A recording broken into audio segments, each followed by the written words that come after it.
John, go ahead. John from Chicago. Hey there. Happy New Year to everybody. Same to you. I thought you guys would like to know, I was at the Satai on Saturday, the outdoor bar there, Howard. Mm-hmm. Sure. And it was a beautiful day. I was there with my girlfriend. We were drinking mojitos, and we see this guy walking toward the little eating area right by the bar. I know it well. He was with a black gentleman that was about his same height, but nowhere near as wide. And it ends up being Artie. Yeah, so, he was there. We're huge friends of the show, and love the show, and we were so happy to see Artie. We went to... It couldn't be Artie. He was in rehab. He called me that very day and told me he was booked in rehab, intensive therapy. Well, he was in one of those white robes that you wear at a resort, but I imagine that you just escaped. That in rehab. He was in a straitjacket when we spotted him at the... was he drinking? The interesting thing was, it looked like he and this black gentleman that he was with were headed straight for a table right by us. And now, we had a few drinks, so we weren't thinking of his current problems, so we were going to send him a drink. Not bother. I know that celebrities don't ever like to be bothered, but maybe just thank him with a drink and just give him a quick cheers or something. Yeah, not a good idea. Well, now I realize that. But anyway, he came to the open table, beautiful view, you know it well, and then something happened where he just got really scared, and before he sat down, he turned around and ran right back to where he came from in the Satai. So I don't know what happened. Wait, the real Artie is on the phone. The real Artie. All right. Artie. Howard, what's up, man? Hey, man. This is really Artie? I don't know. It could be tape. It's probably not. How you want me to give out your address in the Hamptons? No. How about saying today's date? Today's date is January the 5th. That's Artie, everybody. Right, so you're really talking to us. Hey, man. What's happening? Listen. I had a call because I'm getting 2 million calls that I was out on a boat with Ross. No. Ross said you weren't on the boat, but you were at the Satai in Miami when you called me and told me you were in rehab. Listen. First of all, how was the pool? I went through 8 days of the biggest fucking hell of my life. Yeah. I'm using the word rehab because it's a bunch of things. It's a place where people go to get off drugs. Absolutely. I was there with a bunch of people trying to get off heroin, sleeping pills, blow, crystal meth. People can do that anywhere. Yeah, but I want to listen. I'll save all this when I come in. But you got to come in and tell us all. I don't know if Colin Quinn wants to. Colin Quinn and my sister led the most retarded. It was a more retarded intervention than when I tried to help KC out. I was held up in my, in my bedroom in my apartment, and I was out of it. I wasn't in a good way. It was 2 days before Christmas, and my sister, who's like an angel, she came to help, and she comes every day to make sure I get out of the house. And so I saw her at the door, and I look, and I see something that looks like a cop sleeve next to her. I'm like, who are you with? And she said, I'm just with Colin. And I go, well, it looks like a cop. And Colin goes, it's a fucking jacket the Army gave me. Hey, but Artie. Yeah. So I'm trying to understand what happened here. So why were you in rehab anyway? I thought you were fine. Oh, yeah, right. Were you doing stuff? What was going on, Artie? Tell us now. Was I doing stuff? Yeah, I was doing everything. Were you doing heroin? Yeah. Oh, you were? Yeah. And you wonder why we call you a liar. Yeah, well, listen, Robin. I still believe you weren't doing it. Would you lie about that or what? No, Artie, I would never. You wouldn't lie about that. If you were trying to keep a career going, you would, and you were on heroin, you wouldn't go no. You've never lied anything? You ever lied to a boss about anything? Sure, but I wouldn't tell people I'm not a liar. Enough said. But Art, how did you know? I mean, when you called me and said you were in therapy, how'd you end up in Miami?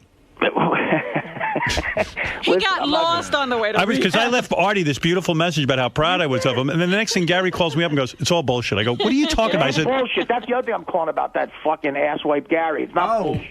No, but Gary was right. I mean, I went. It's not. No, Howard. I went to a place. Listen, I went to a place that's in South Florida, right? That Colin Quinn found for me. It's a spa, though, right? It's not a rehab. It's not a spa, no. Okay. It's a place where people go to get off drugs. It's a place where people go to try to help themselves get cured of tons of awful diseases. It's not a happy place. When you say a health spa, it makes it sound like it's a happy place. These are people. Everyone there has a lot of problems. But do they let you off every afternoon?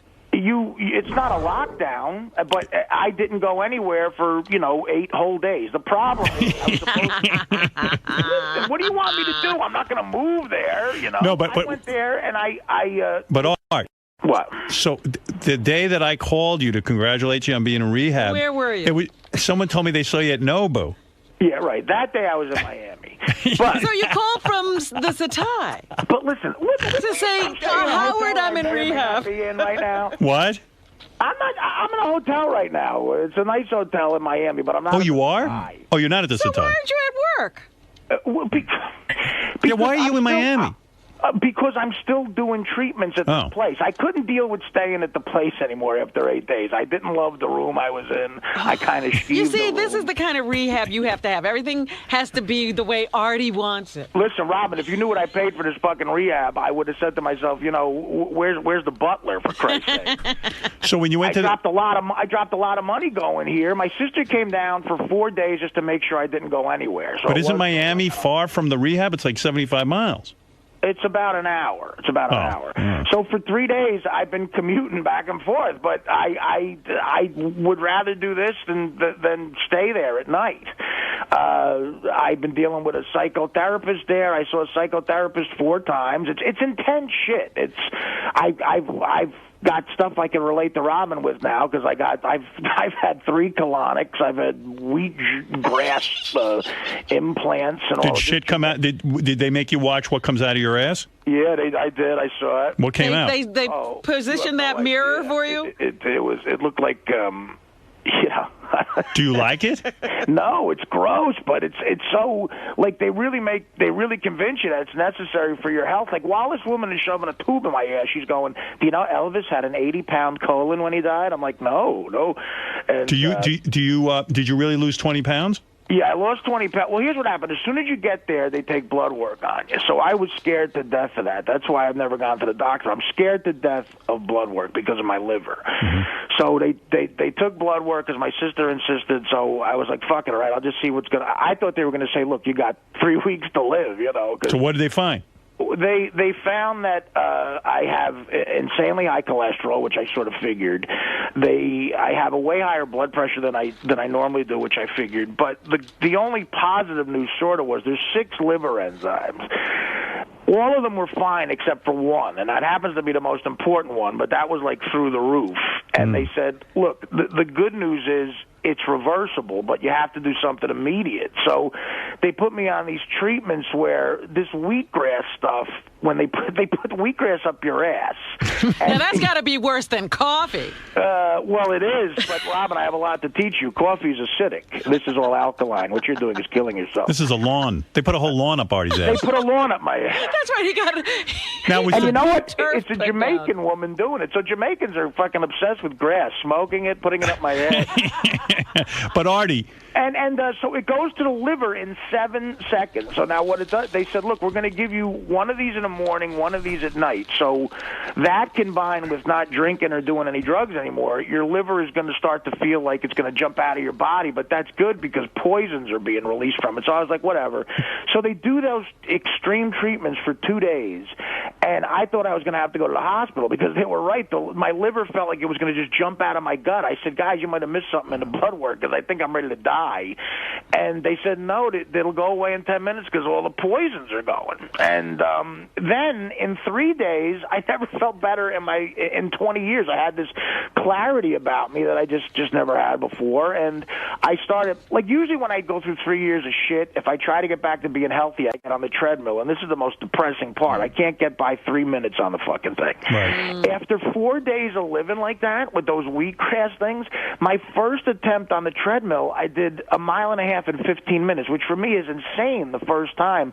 So now I'm up to every day in the last 5 days, I've done 20 minutes and 2 miles, that usually takes me a month and a half to get to. So So you're not laughing at me anymore, is what you call to say. Well, you're He'll still laugh at you. How is your bleeding ulcer? Well, that was something else they had to address. They said you don't have a bleeding ulcer. You have. They use that word. I guess they agree with the Sarno thing because they said, listen, you have what a doctor would call insane. What is it? The B feedback. The biofeedback. That you're all stressed acid out. reflux. Well, yeah, acid reflux. That's the word they use. Yeah, that's something Sarno talks about. People laugh about that, but they said, look, the psychotherapist is going to get into that with you. And they go, usually, this place isn't going to give you any medication for that, which is, I said, okay, but now, especially with this Travolta Scientology shit going on right now, I was like, you sure I don't need any medicine, you know? And right. They said, no, you're going to feel better, and a lot of it is psychological. So I said, okay, because I did still have the pain in my stomach. After 4 days of that, and after talking to this therapist a few days, that pain is completely gone in my gut. Now, you said to me on the phone that you left a message saying you think you're cured of all heroin You're addiction. done with heroin. What I said is, I said this to you, Howard, too, on the phone. Is that what you're talking about? That's what I'm talking about. Yeah, well, what happened was I let myself detox for a full, like when you let yourself go through withdrawals, the experience I've had, that fourth day is the worst, man. It's like that's when you better have someone to like tackle you before you get to the door, because that's when you go through the worst hell. But if you can get through that to the fifth morning, it's usually not bad. And I hate to say it, I've never really done that with myself for like the last 3 months. I got to a seventh day, but on this program, and the withdrawals weren't even as intense. And you know what? I just feel like a new person. That's what he said to me on the phone. Then I got worried about you because then I heard you were in Miami, and I said that can't be. I said to Gary, he's already in rehab. He's drinking to celebrate his. Listen, right. I'm not. I haven't. I swear. I don't know. Listen, guys. I am Howard, and I'm telling you this right now. I've been clean for 2 weeks, and we say this as a joke. When I come back to the show, I will totally submit because you don't have to submit, but you never have to lie to me about anything. To yourself. I know, Howard. You don't. You know what I said to somebody? Somebody said to me they wanted me. I knew that this intervention was coming up because someone had approached me to be in an intervention with Artie. Right. And I said no because, first of all, I never heard of this guy before. And I said it's like if I said it's like if Marianne from Brooklyn called me and said let's have an intervention with Artie. Right. And I said, well, wait a second. I'll go do my own intervention. But I said, my problem with Artie is that I don't have a problem with Artie. Artie comes in, he does his work, he's really talented, he does everything well. If he's fucking up elsewhere. Yeah, I said, if he's fucking up, I'd go to his intervention and say, I don't have a problem with him. Yeah, so you don't have to go away from me. Yeah, I mean, you don't have to, you never even have to lie to me because as long as you're doing your job, I'm okay. I mean, I would, like I said in my message, I'd encourage you to get help anytime, and if you need time to get better, then that's time you need to do. But I just have to point out one other thing, which is what I was saying all along. Artie kept saying he was going to the doctor. You know, he had these insane doctor's appointments at 4 o'clock in the morning. Yeah. And I told you it wasn't true. Hey, by the way, Artie, your therapist in Manhattan just called. He's so proud of you. Listen, first of all, I just want to say, I will submit to random drug tests. Just let me know when they're going to be. No. But also, this therapist... Wait, some people have some questions. This therapist works with me about stuff. It's a Mid-Eastern guy. It's right out of like one of that clip that Fred plays, like, you know... Hello. Yeah, that's exactly what it sounds like. And that accent is incredibly relaxing. And he deals with, he goes, picture yourself in a world that doesn't exist, an unforeseeable world where you don't do drugs. And people are smiling at you and they love you. And, so he deals with stuff that's like a year down the road. He's like, pretend you've gotten through this hell. Sounds very new agey. That's a guided meditation, Artie. Yes. Yeah, okay, exactly. And I guess that's what they...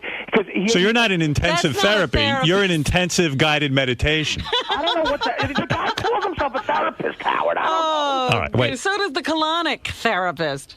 All right, here is, let's let a couple of people ask you a question. Then, of course, you'll be in on Wednesday to answer their questions, Art, but people are dying to get to you. Rick, go ahead. Hey, Artie, have we forgotten that you just, when asked, you swore on your father's grave that you were not doing dope? I'm a big fan, but come on. Yeah, my father was an atheist, and so am I. He doesn't give a shit. So you are right. When you said that on the air, you were, in fact, not telling the truth, but you don't feel that disgraced your dad in any way because you don't believe in any of that stuff. Look, my father was a counterfeiter. Come on. By the way, I've said this on the air all day. Yes, I don't know I read your book when you that. come in. Yeah. I wanted to talk to you about it because I thought it was brilliant. It was great. Yeah, thanks for the message about the book. I appreciate it. Yeah. But, I left you 2 messages. Yeah, if you're right, you were extremely nice, Howard, which was very uplifting. It's a great book. And you were lying to him. So. No, I wasn't. And, No, I'm talking to Artie. Artie, yeah. you're nice Artie to him. was lying to me, and he was lying to you. No, but listen, I don't feel Howard is a boss. He doesn't give off that vibe. He's more of a, it's just. I'm a friend. Yeah, but at the same time, you guys got to understand, if the night before you go into a job that you have to be at 6 a.m., you're doing heroin, you may not It's just true. be that You know what? upfront I don't about it. want to know.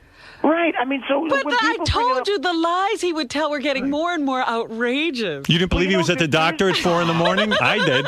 Artie, I believed you were at the doctor at 4 in the morning. Well, I was talking to a guy who legally can write a doctor's note. Right.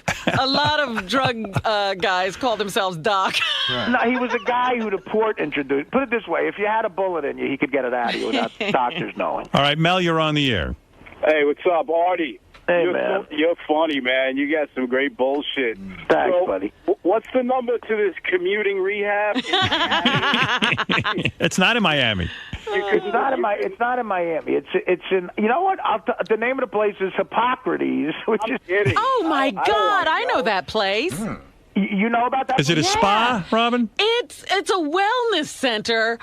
I don't know that it qualifies as a drug rehab. There were tons. The name is Hypocrisy? Hypocrisy is where No, what Artie is. no, really, what is it's it? called Hippocrates. It felt like it says hypocrites to me. But you know, this guy, the meditation guy. By the way, you hear my phone ringing? That's a bunch of people calling me because now they know the hotel I'm not in. But anyway. Hey, Artie. Wait, you know, this guided meditation guy says to me, he goes, picture a world where unthinkable things happen. Like, there's a subject Robin Quivers knows nothing about. No, but what I heard is that your sister and Colin tried to get you to go to rehab, but you said no. Well, here's what happened. Then the only thing, wheatgrass clinic. the only thing that he agreed to was this. Yeah, well, my sister had my car, the car all set up to go up to Monticello, New York. Wait, that might be room service. Yeah, there's one thing he hasn't given up. He's still eating. Yeah, believe I got an egg white omelet with steamed spinach coming up here. I've been. Wow. Another good line. Hey, listen, you want to interview the waiter? All right, but why couldn't you do that in New York, man? You could have been on the show and then. I'm going to try to do it in New York. That's the point. I'm trying to do it in New York. All right. Well, you can't leave the guy who tells you to envision a world where you don't do drugs. Right. Yeah, no, he did. He told me that, though. The website calls Artie's Rehab Center a health institute. I'm That's looking what at I'm saying. It's a wellness center. Yeah, but all right. Hey, it's helping him. And really But he feels good. ill people go there. I know that for a fact. So he's doing well. Really ill. You know what? My roommate. Well, I wouldn't let myself have a roommate, but the person who would have been my roommate was a 4th stage of lung cancer. Yeah. You know, and the people who I met in another these story. in these. Is this my cousin on the phone? Yeah, I mean, what is going on here? Yeah. And people were there to get off crystal meth, to get off blow, to get off heroin, all sorts of opiate addictions. I mean, what do you want me to tell you? Let me ask you something, Artie, because somebody said that they sent 2 people with you to Miami. No, what it was is that I guess his sister said to 2 guys who were going there, can you keep an eye on Artie? The next thing we know, Artie's dragging them off to Miami. Right. Wait, how did you find out? How'd you find out about all this shit? Oh, I find out everything. I know you do. Yeah. So you took 2 He's other already- people out of the Yeah, place. he's already corrupted 2 people and brought him out to Miami. 2 people. I met this one guy who was like a billionaire, and he says to me after 5 days in that place, he goes, "I got a car." I said, "You have a car?" And They made a was right break. around the corner from the wellness center. The guy's got to move. Spearmint Rhino. So Howard, Spearmint Rhino is walkable from the wellness center. Oh, no. Did you go over? The 2 kids did, and they almost got me to go. And I said, "You know what? I can't do that. I can't. If I go there and someone recognizes me, forget about it. I'll end up getting coffee for Elvis Duran." Oh, that's so funny. When are you coming back? Are you on Wednesday's show? Yeah, I'll definitely be on Wednesday show. I got to hear these stories. Well, now you made me feel guilty. I'm going to blow off this other thing. No. No, You do whatever do your you thing. need to do. It's okay. Don't worry about it. But I know. Look, I apologize to Gary. I heard he said it was bullshit. I know why he would think it's bullshit, but I swear to you, I did a really strict health regimen. What are you swearing on? Can you swear on something? We don't believe in anything. I didn't know you were back on heroin. Listen, I see this girl every once in a while who's not the best influence, put it that way, Right. and every once in a while she's around, And, I know that girl. Yeah, you do? Yeah. How do you know her? Met her at Artie's. All right. Oh, you know what? Robin didn't meet her. You see, I know what's going on. All right, well... So what are you going to do now? Are you going to be now thin, healthy Artie? Like, are you going to... Well, I'm going to try to get way thinner. I mean, look, I weighed myself when I left for the place, I weighed 301 pounds. It was terrible. And when they re-weighed me again a few days later, I was down to 287, and then I got to 280. I haven't weighed myself in a little bit. Look, I want to get thin. I shaved for the first time in fucking 3 years, it feels like. I of course, getting thin is part of this, but just keeping this clarity that I have off of dope, What do you see when you're so clear? Yeah, I feel great. Hang on a second. Come in! It's like a three-ring circle. What's going on? Well, you guys are there announcing what hotel I'm at. I did not announce what hotel you're at. Who knew you were at a hotel? I thought you were at a wellness center. I was in a wellness center that got to be... Well, you announced what wellness center you're at. I love when he blames me. No, I'm not blaming you. Oh. When I called the show, a person called me up and said, Art, they said you're at the Satai. And I said, what? What's going on? No, they said they saw you at the Satai. Oh, yeah, well, I was there. By the way, the Nobu here is amazing. They saw you at Nobu. All right, listen, Artie, it's getting late. I want you to... I'm sorry, buddy. No, don't be sorry. We're finishing work today. Yeah, we're at work. And I'm finishing rehab, Robin. So, listen. You know, Artie, I love you. I love you We too, want to see you Robin, get but well. I'm really happy you're feeling good. I do feel great. As I said in the message, I encourage any kind of help you can get. Thank you. And I'm happy you're doing it. I'll see you on Wednesday. Feel good. Feel better. And Howard, I'll explain why I am. You know what? I'm at Caroline's Thursday night at 8. Perfect. Friday night, this Thursday the 8th, and Friday night the 9th, I'm doing 3 surprise shows at Caroline's. And I'll explain why I'm doing that. I wanted to make sure I did that after I came back to you guys, obviously. But I'll explain why all that's happening. But people will be seeing the new Artie, 20 pounds lighter and fully shaved. Fully shaved at Caroline's this upcoming Thursday. All right. Buy tickets now. But I will explain why I did that, too, because I heard you guys were goofing on that. Artie's Biggest Loser tour. Yeah, okay. You guys, if you need me, put up the fat loser signal. What is it, Ralph? Yeah, Ralph wants to say hello to you. Yes, Ralph. Artie, I'm glad to hear you're doing well. Ralph, 1 second. I really got to let the room service. Go ahead. 1 second. Room service. No, boo. He's got room service in rehab. I'm not holding out much hope on this one, but no, I don't think this will last. Next week. Yeah, well, could see why we were thrown when, as I'm making phone calls to Artie over the weekend, telling him how proud I am of him. Then we find out he's in Miami when he's supposedly at the wellness center. But you always do that. You always get proud of him, and he lets put it. My suite is so enormous. You know what we have to do? Put it right on the coffee table, buddy. Thank you. We have to find out, how much he laughed at Lisa G's texts. Hey, put that guy on the phone. I want to ask him what's your breakfast. All right, hey, waiter, come here. Waiter, come here. Sir? Waiter. He's a Chinese guy. Hey, come here, buddy. Tell me you're on the You air. know who Howard Stern is on the radio? You ever hear Howard Stern? Satan. Talk to my friend here. He wants to know what I'm eating. Tell my friend what I'm eating for breakfast. Yeah, come here, buddy. Come here. He's going to get on.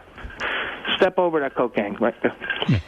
Artie sounds like he's high now. Yeah. Hi. Yes, sir. The client is having 1 omelet and orange juice. Yes. Yes. That's it? What's in the omelet? Spinach and mushroom. And is it egg whites or? No, it's no. Whole eggs? Yes. Another lie. See, and is he having toast with that? No toast. No toast. bread. Interesting. What kind of bread? No, nothing. No bread whatsoever. Is there butter on the? Do they cook it in oil and in butter? No, just it's vegetable oil, no butter. Oh, good. Okay. What else? Impressive. What else? No Just cupcakes. Yeah, no cookies. Just a simple omelette and orange juice. And is this the first time you've been in his room this morning? Or have you made multiple deliveries? No, it's my first time, sir. Okay, thank you. And do you see anything else? Any suspicious substances? You see heroin or cocaine in that room? Go through the drawer. No, nothing. Is it neat and tidy, or does it look like an orgy took place? Has the bed been defecated in? Does it look like Sodom and Gomorrah? Actually, I don't understand what you said. I'm saying, does it look as if there's any human excrement in the bed? Yeah. There is, No, okay. nothing. Thank you very much, sir. I appreciate it. Thank you very much. Right, bye-bye. Yeah. Thank you, buddy. Sorry. Guy says there's no excrement in the bed. Oh, God. I know what you... But, hey, dude, that double sawbuck is for you right there. Thank you. Nice. Go ahead. Hey, Artie, so if you're like... Go ahead, Ralph. I'm sorry. If you're like in rehab... No, this is great. Well, if you're in rehab... I'm not in rehab right now. I'm at a hotel. He's taking a break from eight horrible days in rehab. He goes to rehab later today. Howard, I want to see you. Howard, I want to see you last 4 seconds at this place. All right, but Ralph, how can you take off because you didn't like the room? No, because I tell you what, I promised them, look, guys, I'll stay here for a week, but I got to get out of the room. I skeeved the rugs, I skeeved everything, and there was no water pressure. And but I promised I'd stay there. New Year's Eve, I was so tired from all the wheat grass up my ass. I went to bed at 8 o'clock. I woke up the next day. It was 2009. I could care less about it. They were having an all-vegan band playing. I swear to God. An all-vegan band? Who cares what the band is eating? I said, yeah, what do I give a fuck if the drummer's a vegan? And Artie, we'll see you on Wednesday. Yeah, all right, buddy. And we'll straighten this all out. That's enough time? Yeah. Yeah, he already feels better. I mean, what more is he going to do there? Yeah, I mean, what do you want me to move here? First of all, Miami, it's beautiful here for a few days, but it's such a scene down here, it's become corny. What a joke. Oh, yeah, it sounds miserable. Yeah. And you know what? For a few days, it's all right, Ralph, but the people here are just, it's like... But, Art, you don't have to be in Miami. You could go back where the rehab is. Yeah. Well, that's even worse. Yeah. But the place Hippocrates is amazing. If you got a drug problem or if you're... If you could deal with low water pressure. No, if you really want to get off drugs, go to a drug rehab center. Oh, Ralph, if you could deal with low water pressure. You're not happy with... Look at this on the website. Hippocrates Tropical Rainfall Therapy. Right. Yeah, that's what Artie's getting. That's a different place. Is that by Spearmint Rhino? Tropical Rainfall Therapy. Yeah. You know who's on the front page of the website for this place? Who? William Shatner.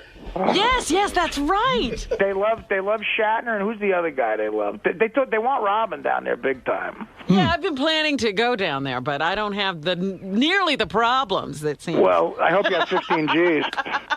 Hey, Art, so I'll see you on Wednesday. To feel better. I hope this is successful for you. So far, so good. I do. You'll see. I got to look better than I did before. Right. That's not hard to do. All right. And I have a lot more to tell. I want to discuss more about the book. I have questions for you. I'm going to explain to you why Orlando Jones doesn't want to speak to you. You will? Yeah, I've got it all figured out.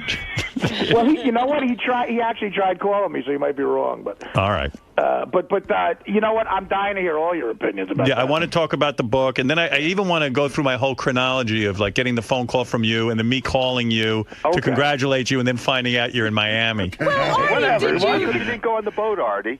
Because, you know what? And I swear to God, you get Ross in here. I didn't go on the boat for 2 days because I had appointments at rehab. I had to go to a meeting. No, that's what he said. Ross looking tan. Yeah, look at you. I don't want to betray the guy. You're not betraying him. I got word, so you're not betraying He never anybody. came on the boat. Never saw him on the boat. Oh, you didn't? No. Did you see him in Miami? We tried, but he was going back and forth. Oh, so he was in sessions. Miami? Yes. Yeah. Back and forth for his sessions. Those were spa treatments. No. He called me and told me he was in intensive rehab. Then we found out he went to a spa. I don't know what you call it, but then we heard he checked into in Miami into the Satai. I think just to sleep. Honestly, I swear to you. But why would you leave rehab if you're in rehab? I don't know. Maybe the beds were nicer. I don't know. But he was honestly. But he wasn't with you on a yacht. No. Was he with you on the yacht? Or I swear to you, no. We tried to hook up, but the time frame didn't work because he had to go back. He had like early afternoons off, so he'd go back and forth. I swear to you. All right. Afternoons off from rehab. A lunch break. rehab, it was a spa. But I'm just saying, if it was rehab, I just haven't heard of rehab like this. When I did speak to him, he said he lost 15 to 20 pounds. He felt the best. You never saw him? No, because he was going back and Palm forth. Beach and Miami are 75 miles apart. All right, you drive. So if you're in rehab, they don't let you out to go to Miami to party. I don't think you know. What? They let him out to go to Nobu. He has to eat. Okay, and it's fish. I'm sure he had the sashimi and not the sushi. All right, thanks, Ross. All right. I didn't blow off anything at the rehab to go on a boat. I blew off the boat to go to the rehab. Artie had the raindrop therapy. He had a raindrop therapy. I had to talk to Dean. I had to talk to Deepak Chopra and get wheatgrass up my head. All right, Art, feel good, man, and hurry back. All right, guys. All right, later. Bye. The ongoing saga of Artie. He just called in. Does this change your opinion at all? I mean, he sounded like he was doing pretty well. He's doing great. He's doing great. And, he says it's been clean for 2 weeks, and, we have to believe him. We have to take him at his word. But he does sound great. He sounds like he lost some weight. It's, I defend myself. I mean, maybe when I said it was all bullshit, maybe I overreacted, but I defend myself that Artie is not in rehab. But I think in Artie's mind, he thinks he is. Do you know what I mean? Like, I think that this is the best version of rehab that he thinks he's in. Yeah. I mean, he said up front, they wanted him to go to a place in Monticello, which was a real rehab, and he said he wouldn't go. So this is what he would agree to. But it's a high-end spa detox that people with drug problems go to. But what I get out of it is Artie, I definitely believe, is detoxified, but I don't know that he's addressed any of the issues of why he takes drugs, and that's what the other rehab I had hoped would do for him. Now, were you surprised when he said that? I'm surprised by nothing, by the way. Well, he said he was doing heroin recently. I'm not surprised. Really? No, we all knew that. We sort of had a feeling something was up. One of the guys in the office was saying, if this was 3 years ago, we'd have gone, oh my God, it would have been like earth-shattering news, and we were all like, yeah, all right, he's doing it again. I think if you go back, I said he was using. I don't know what, but he was using. And you seem to be the only person. No, well, you know what? That's why drug users lie, because they can, if they're consistently lying, even though their lies are ridiculous, people want to believe. You want to believe your friends are telling you the truth. Now, do you think his colonics are helping him at all? Sure, they are. Actually, they really are helping him, but not with his drug problem. Is that maybe a stepping stone towards... Only if, again, I told you earlier, this is another one of Artie's attempts not to get treatment. What's on your mind, my friend? So, Fred, yes? When everyone was wondering if Artie was on drugs, you recently have been saying you thought he might have been boozing. I definitely thought he was boozing. I never want to imagine the worst of somebody when they're going through a tough time. Does it shock you that he was doing heroin recently? No, and no. And I'll tell you why it doesn't shock me. This was something I tried to get into before the holiday break, and I was telling everybody, I said, did you read Artie's book? Did you read Artie's book? I mean, that's when I knew, like, the guy was in trouble. I go, I don't think I'm hallucinating here. I think the guy is like a ticking time bomb. And I worry about the guy. I guess you can't worry too much because Artie's going to do what Artie's going to do. But, it's like I read the book and I read what he did before. And to me, it just seemed like nothing that he was doing in the past was ever getting solved. And history was bound to repeat itself. So, no, it doesn't surprise me. Now, what do you think about his little stint in this so-called rehab? The so-called rehab that he's going to, it's kind of like going to Pam Anderson for marital advice. Whatever. All right, we'll hope for the best on Wednesday, I guess. Hope for the best.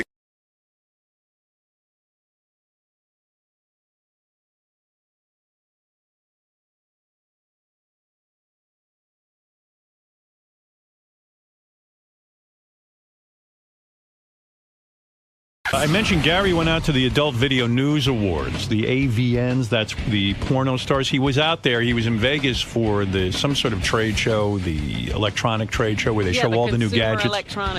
Consumer electronics trade show. I wonder if Gary saw anything cool. You see anything cool at the electronics trade show? I'll tell you what, you got heavier out there. No, I didn't. Yeah. How could he get heavier over the weekend? I'm actually lighter. Guarantee you put on weight. I guarantee I didn't. I know. That shirt used to fit you a lot better. First of all, I can see your whole belly. You can't say the shirt fit me a lot better because it's the first day I've ever worn it. And so maybe it's a little tight. I don't know. But I'm terrible on you. Oh, fuck off. No, I'm sorry. It looks like a maternity. Old fuck. No, it looks like maternity. Robin, look. Look at his belly. You can see it right. I mean, he got heavier. Gary's been a little. I've been the heavy. same. You got heavier. I've been the same size for 5. I'm just saying. I've been the same size for 5 months. What do you think I got you weigh? heavier since I was 23. Well, what do you weigh? I weigh about 219. Bet you weigh more. I can't weigh more than 220. You just said you weighed 219. A pound. You think I look a pound heavier in the shirt? I don't know, but whatever you think your weight is, it's got to be up there. It's got to be over whatever it is. I'm telling you that what you I look weigh. like you Can I get a word in? Yeah. All you do is get a word. What I weighed for the last month, every morning when I get up, is I actually weighed that much this morning.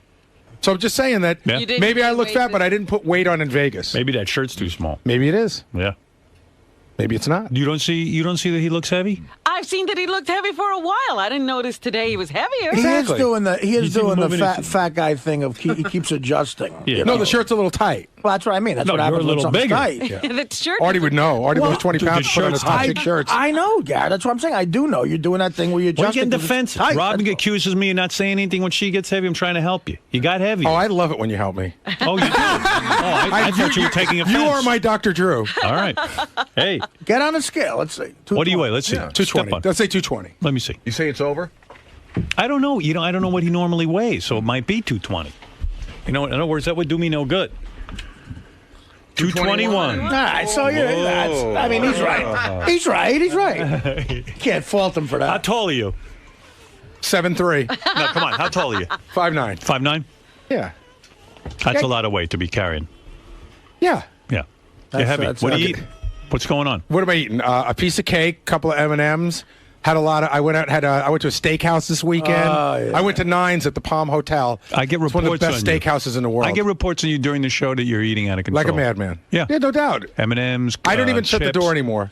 No, I don't eat chips. Gary's life must be very stressful with all he has going on. Kids, everything. And look, he's eating something. Still smoking? No. Try not to. True. You're not smoking? I'm not smoking. Really? Yeah, I'm not How smoking. long you been without a cigarette? I don't know. I went to see the hypnotist, I guess, a year. I think this February will be 2 years. Is that right? That worked? Yeah. You haven't had a cigarette in 2 years? Yeah. You haven't had a cigarette in 2 years? I have had a cigarette in 2 years, but dude, I don't. I bought a pack. I would say in 2 years, I've smoked the total of a pack and a half of cigarettes in 2 years. Wow. Yeah, Well, ain't that's bad. little. That's nothing. No, you don't quit cold turkey, you'll be back. No, that's not true. No, it always gets worse. Cigarettes don't get better; they get worse. No, that's By not that true. I mean, no. I'm going to tell you what I mean. I know because you know, Dr. Drew. But I was a cigarette Dr. smoker. Howard. All right, so your experience is everything. I'm telling you about cigarettes. It never ever goes less. I'm going to sit with Artie. It never goes less, genius. Gary, don't you know his experience? Addiction always increases. Ask Artie. You don't go from using heroin and lightening up your heroin. You either start with heroin and it increases. Same with cigarettes. They do Always say that increase. about heroin. That's why, like Ray Charles and Miles Davis, they always said, they do it on their own. Otherwise, it'll come back. I mean, but I don't know. So what did you want to know? You wanted to know if I went up to the Consumer Electronics Show. Did you see anything cool? I saw Panasonic has a 150-inch television. Did you eat all the news department's candy? Oh. No. They're no, claiming you did. That is so not true. That's bullshit. The other guy all who's of their candy? Yeah, that's what they said. That's bullshit. That it really is. I've had. First, I haven't been in the news department in They claim a month. the news department's claiming Gary ate all of their candy. How much candy do they have? A lot. No, it's just not true. I have not eaten. I went in there and got candy a month ago. I've taken some pieces. I did not eat all of their candy. All right, that's that was a the word fucking I got. out and out lie. That's the word I got. And if Lisa G wants to come in and peddle her bullshit, let her come in. Let her come in. I did not eat all of their candy. I heard you did. Well, That's all I'm just telling you what I heard. I'm telling you heard wrong. That's bad. That's their candy. How could it be bad if it's not true? And the news department's on a whole other floor. You just asked. They're not on have a. to go down there to get the candy. Boy, the two of you are so out of touch. They're down the hall. Oh, No. I get you visit so often. I don't mean you know what I mean. They're all the way across. No. You thought they were on another floor. Outside You of have no the- clue what they goes on used here. to be. I didn't know they moved back. No. They've been in. Robin, they've been in the same spot since day one. Why are you angry, dude? If you ate all their candy, you ate all their candy. I didn't eat all their Okay, candy. so you didn't have to go downstairs to eat their candy. I didn't eat all their candy. All right, so you walked out of here and into their area. No, but you said I had to go all the way downstairs. Lisa G used to hide her candy from Gary, and he'd find it. Yeah, why are you That's out not- there looking for That's candy? what I not hear. true either. That's what I heard. That is not. It's in a bowl. I know. I didn't look through her drawers or anything. I mean, her candy was in a bowl. So what would you If there was walk down candy in there? the- Would you candy? walk down there under the premise that you had business down there, or would you just go to get the candy? Well, both. Yeah. All right. I had business again in the candy. You could have taken care of the business over the phone. I haven't been there in a long time. She's got, and I did not eat all the candy. She had a bowl of candy, and I had some pieces, probably more than I should. But to say I ate all their candy is an out-and-out lie. You could say, why would they put it out if they don't want anyone to eat it? But he was getting exercise by going to get the candy. No, whatever. Al Rosenberg is on the phone. Yeah. Hey, how you doing, Howard? I got a phone call that Gary was taking some heat about the candies in Lisa G's dish. Yeah. I'm the one who ate them. Oh. You ate them? We come in there during the miserable. All right. Show, I left her a replacement last night. All right. Well, okay, Al. And also, I left her a note once accepting the blame for that. And but I did want to say, while she's there, would you mind filling them again, please? And I like the peanut. I got pictures of Al from my wedding. And Al's gotten quite heavy. I lost 85 pounds. Yeah, but I think you're putting back some weight, right? No. I'm 236 now. Are you? Yeah, I was going to say at the wedding he had thinned down. Yeah. You looked heavy to me. Everybody looks heavy to you. No, you look heavy. You know, but everybody. I was right. You were over your goal weight. Yeah, I said I was 219. I was 221. More genius. Is not what he was. Yeah, that wasn't my goal weight. I'm saying you're over even. Gary's goal weight was 275. You're over what you should be. You should probably No, weigh but about what should you weigh? 170? I should I should weigh 185, 180, 185. 85 is a weight that's pretty good for me. 185? Yeah. I think you should weigh. Of course you do. You're probably under. Of course you do. You think I should go to Howard? Auschwitz? No. I don't think you should go to Auschwitz. You think, but whatever anybody in the world, whatever you think they should weigh, whatever they think they should weigh, you're always 15 pounds lower. What do you weigh, No. Howard? What do I weigh? Yeah. Be honest.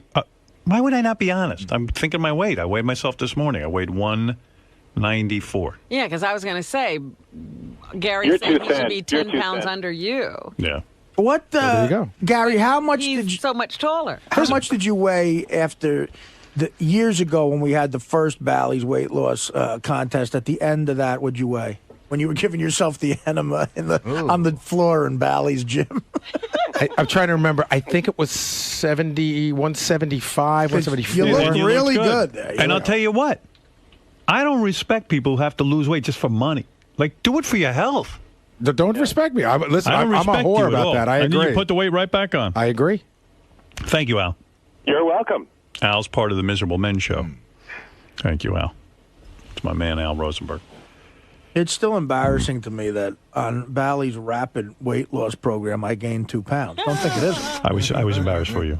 All right, so when are you going to play us those AVNs? We'll do that maybe tomorrow or Wednesday? Probably Wednesday. Okay. You know what I weighed at the end of that weight loss contest? I thought it sucked, too. I weighed 214. God, I would kill for that right now. But you know what's great about that? That was a contest where Artie tried really hard to not eat for a day and a half.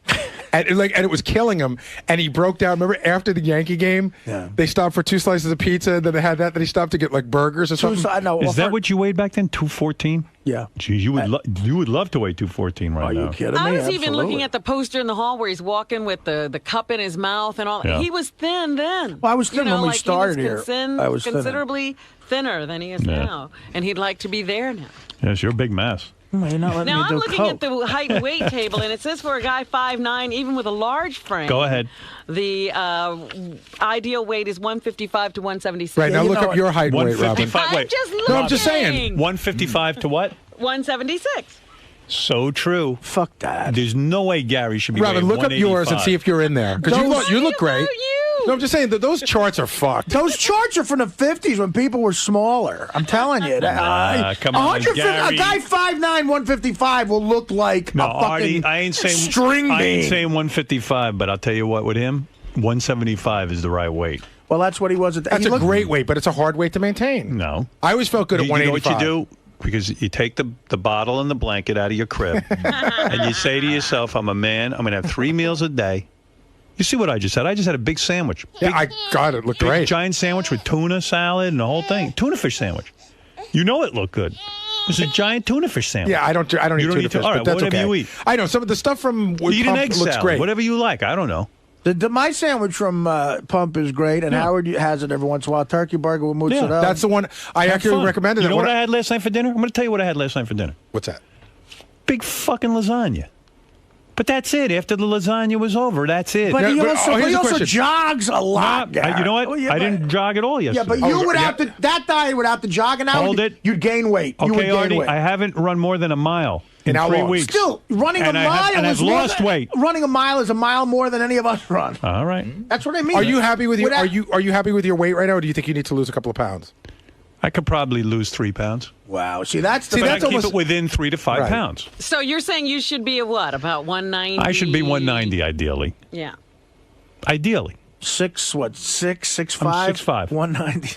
That's a great weight. That's Yeah, that's what I got to be. What does the chart say about that, Robin? Wait a minute, let me go back to the chart. Howard's got to be under the chart for sure. Good. Keep me under there. I know when I'm heavy.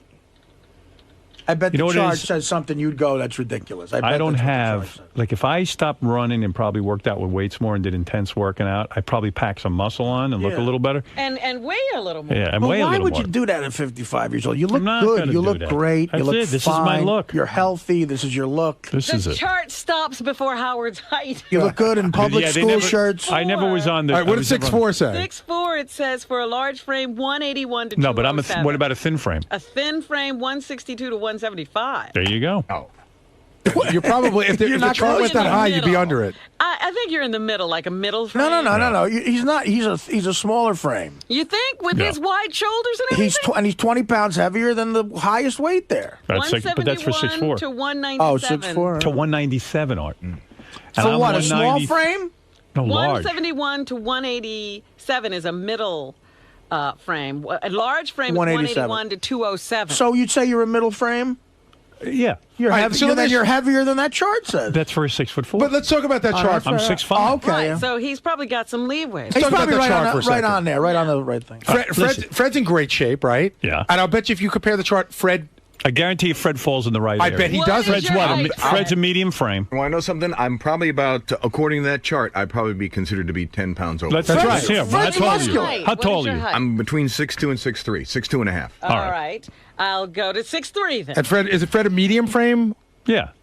He should be 167 to 182. What do you want? That's a little too low. I'm probably about 210. Oh, you are? Oh my God, Fred's obese according to that chart. Hey, Gary, I'm he just fits in saying. his shirt. You don't. I'm just saying that I don't know what you that want from chart's me. retarded. Yeah. Go to me. I'm fat. That chart's retarded. Yeah. Do you You don't get fit the in your point? shirt. I'm fat. The chart's retarded. Yeah. So Okay. so what has it got to do with anything? 'Cause just- you look bring up big, the chart like it's that shirt- gospel. that shirt looks too tight on you. Okay. That's all I'm I won't saying. wear it again. I'm just helping you out. You are. You're so good to me. All right. Thank you. Can I ask you a question? I gotta Do you go. really think you're helping me out? Yeah. Do you or do you just breaking my balls? No, helping you out. You really think you're helping me? Yeah. Thank you. You need someone to talk reality to you. You do. Good. You want to? You know what? No, you no, look great. please. You look great. That shirt looks great. Wear it every day. I didn't say that I'm either. sorry. Just don't say anything. You look really good. You look nice. You would and rather thin. he not say Hey, anything. my shirt doesn't have a hole in it. You walk in, you got the chins going. I mean, come on, stop it. You don't look good. You're a young man. You got more got chins. I'm not a young kids. man. I'm almost as old as you, You got now. young kids. Come on, you you catch got up to him. You're a little Bob bloated. That's all. Oh. All right, thanks, Gary. Yeah, there he is, fresh from his trip to Vegas. Gary Delabate. Gary, Yes. do you think your shirt looks good on you? I don't know. I haven't looked in the mirror. I put it on today. It does feel a little tight.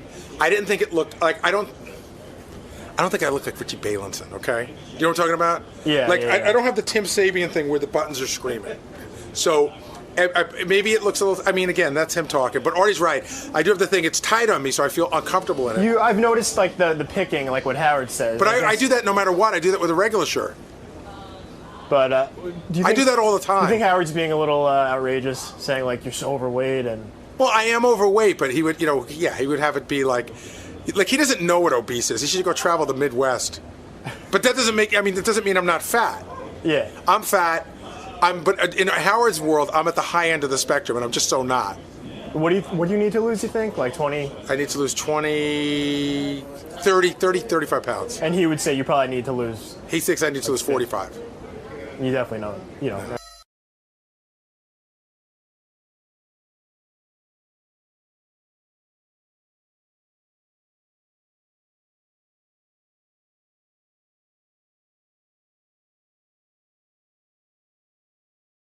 Morning. Morning. How you doing, man? Good. So what brings you down here today? Talk about your radio show a little bit? I guess so. Got a new schedule, right? That's right. New schedule. Jimmy Brewer's here, ladies and gentlemen. Live and direct. Look at that. Old friend of the show. You excited to be back, man? It's been a while. It has been a while. Wow. Boy, once you're in here, you're just on. Right? There is no, hey, sit down, we'll get some coffee, be with you, how's the ride? It's, wow. Put on the monkey suit and rock and roll, baby.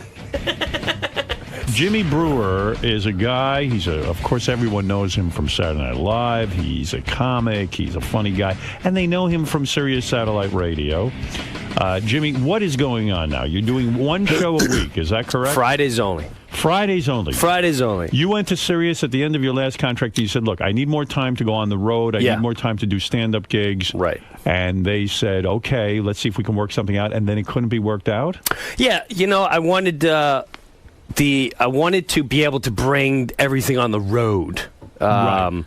You wanted the show on the road. Yeah, I thought that would be a ball. Why not? That is a good idea. Yeah. Like to do it from a club. Yes. So you get other comics, you're in another city, da-da-da-da-da. And the people that surround comedy clubs are usually interesting characters, like, the staff. And so I thought a whole tour and then Sirius and it would cause a little buzz or whatever, and we'd get something going. Right.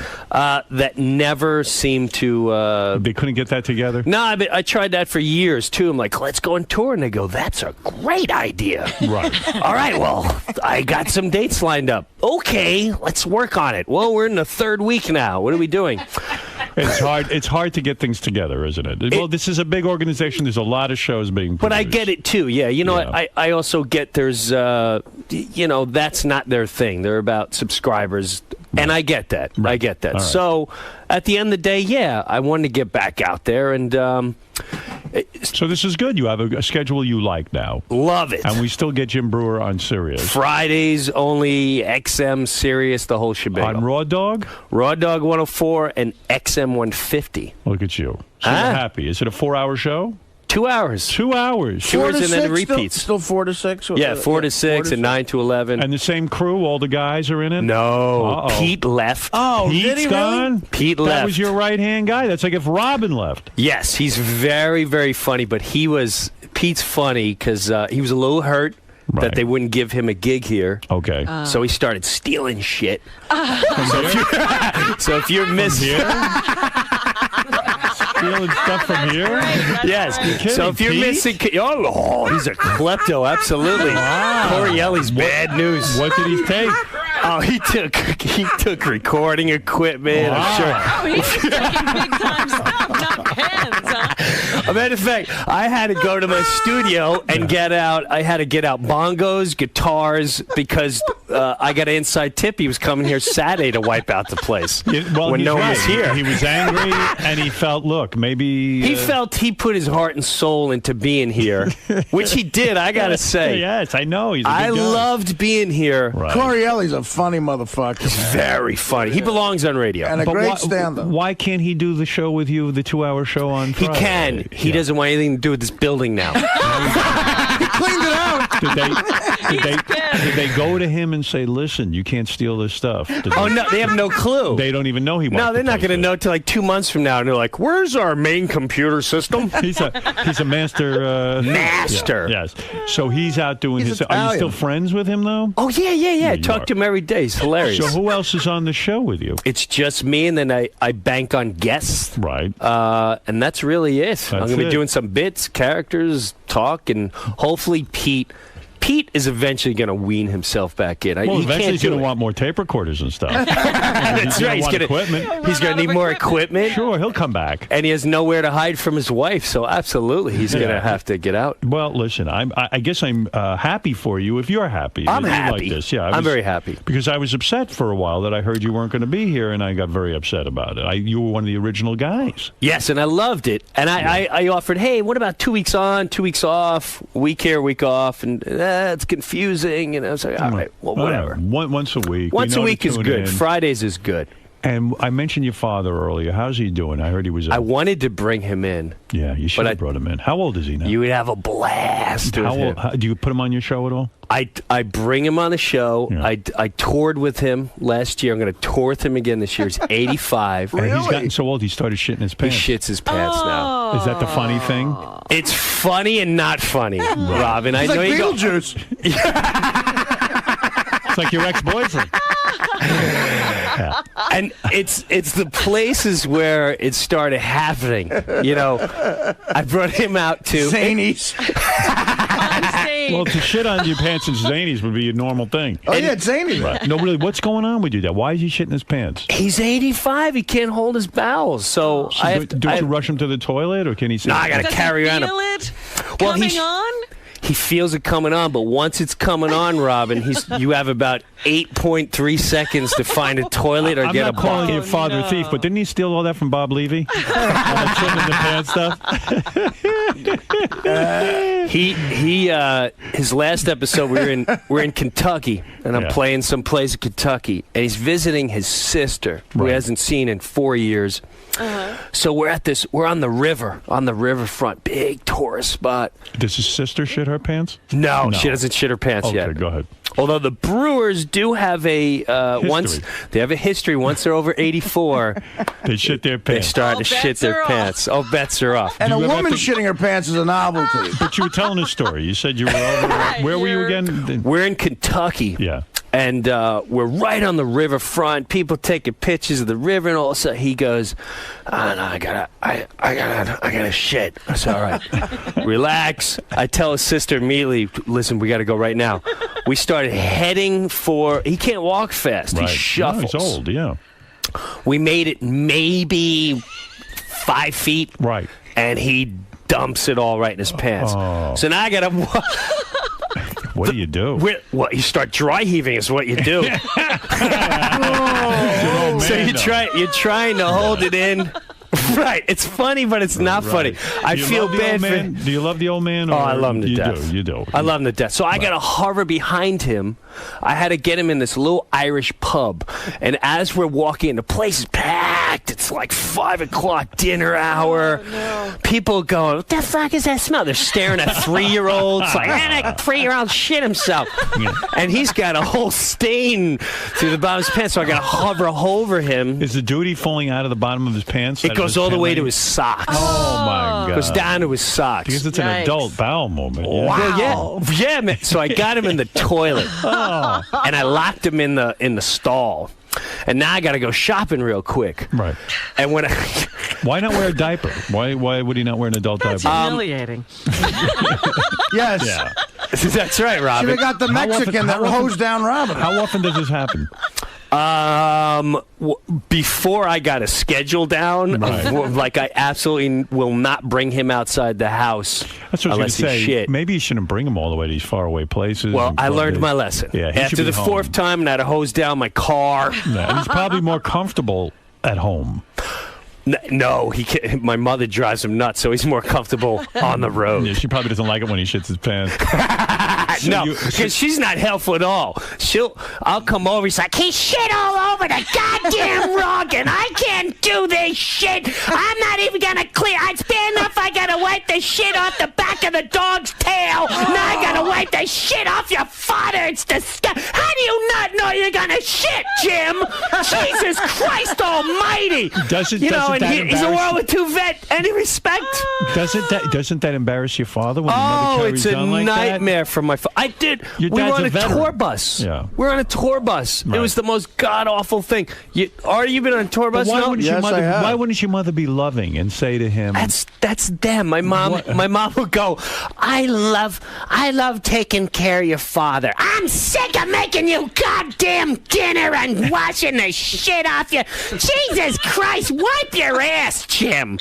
Wow, it's almost like two different people. It's a two different monster. But they're still together. But they're together. Really are. It's amazing. It's that World War II era. Yeah, they stuck it out no matter what. I got great family stuff, man. So to get back to this story, because I want to understand what you do. You get in the stall. We get in the stall. You go shopping.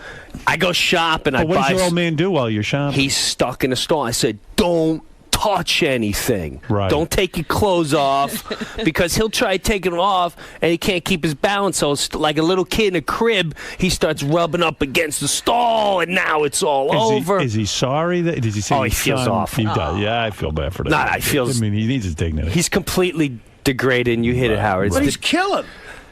What? Yeah, he's killing. But right. He's giving me hours of material. So where do you go shopping? I mean, I wouldn't even know what to do. There was a mall attached there. Right. So I go running through the mall. I find a place. I go, I need sweatpants. And the chick is like, you're like a... No, it's not for me. I need a big size immediately. Is your dad heavy? He's like he's got one of them beer guts. Okay, yeah. Oh, and I know where you are. Are you right on the river? Like Cincinnati's right across the river there Yes. in Kentucky? I've played there before. Yeah. He's standing in a stall in a He's in a stall in an while Irish you're pub. shopping. Yeah, so I get the sweatpants. I go back in there. Now there's some redneck in the stall. Yeah, it's crowded. There's people all over the place. And he's going, hey, man, I'm next. I said, I got a situation. And I'm trying to keep cool. I'm like, sir, I got a situation. And he's like, I don't care. I'm next. And he's yelling at my dad going, hurry up. Wrap it up, man. You've been there 10 minutes. And I'm trying to explain to this guy. Your dad shit his pants. Yeah, and he don't get it. So finally. Let him clean your dad. Yeah, so finally I opened up the stall so he can... I go, here, you want to go next? You open up, he said, oh, shit. Sorry, man, I know. Now he laughs. Whoa, he's like, whoa, you got a situation. Man. You got yourself a situation. It's almost, thank God you have patience. It's almost like being with a little kid. It is being with a little kid. Man. It's being with a little kid. But I didn't want... Is that hard for you to see your dad in that kind of condition, that kind of shape? You know. At first it was. Right. But now I make joke of it. I think the first time I said, Dad, I'm really sorry, but I'm going to talk about this on stage. And he's like, don't do that. Jesus Christ, I don't want everyone talking about me shitting myself. I said, for all you know, there may be millions of people out there do that. Oh, yeah, I'm sure there's millions of people that shit themselves. So when you went into the stall with the sweatpants, now you have to take your father's pants off. Yes. You take them off, and there's just shit all over his legs. All over his legs, his socks. What do you clean it up with? Towels? I go to paper towels, and I start put in the sink, and I get all that. But my biggest worry is people finding out. And the redneck went out. He must have told his family. Right. He tells the front desk there's a situation. Right. So, me not knowing this, I finally clean him up. I get his sweatpants on. Now, the part I'm leaving out is I must have dry heaved 1,000 times. And I can't hold back. I mean, while I'm cleaning him, I'm like... And the more I dry heave, the more he's like, all right, Jesus Christ, that's enough. Right. I'm like, I can't. I just think about it. I get sick. It's awful. Wow. So I finally get his clothes on. Now I got the stuff in the bag. Oh, so I got a bag. Sweatpants fit? Oh yeah, sweatpants fit, but they I get look all funny on them. Dirty. They look ridiculous. Got his shoes because they're too big and they're really baggy. He has his shoes and he's big, ridiculous. I forgot to buy him underwear. You're a famous guy. You've been on Saturday Night Live. Yes. All these people recognize you. You've been around. I mean, Jesus Christ. So I tie the bag. I stick it in the garbage. We go walking out, and there's a crowd waiting for us. Oh, no. Oh. So, and they're all like, can we have a picture with the goat man? Oh, no. Goat man. Yeah, and they're like, yeah, sure. But at the same time, there's a little bit of a lingering smell, so I just want to ship him out as you're quick a goat. Yeah. Just say, hey, Goat Man and Shit Boy. That's right. That's right. On tour, Goat Man and Shit Boy. They still bug you about the Goat Man. Everyone loves Goat Man. They love the goat. Everyone loves the goat. They love it. They travel for out. Thank God I wasn't a donkey boy or something. I mean, you could have just built the whole life as Goat Man. I could have done movie series. Yeah, there you go. Why was it ever Goat Man movie? Seriously. Well, I think for many reasons. I don't know if you can handle that for 2 hours. I could handle it. I love it. I love when you're the Goat Man. And really the goat thing was just Tourette's. That's all it is. A guy with Tourette's. You're right. It's like, hey man, let me get a. That's all it is. Did you start doing that in your stand-up act before Saturday Night Live? Well, not that No, I didn't do it in stand-up. I used to talk about getting stoned, going to the zoo, staring at goats. Because I used to love doing. One of the things I used to love doing was getting stoned and walking around a zoo. And I would go to the gorillas because I love, and I would cry. Eventually, I would cry, and people think I was creepy. That's when you got to get weed out of your life. Right. And I'm like, fucking gorilla, he doesn't have his family, man.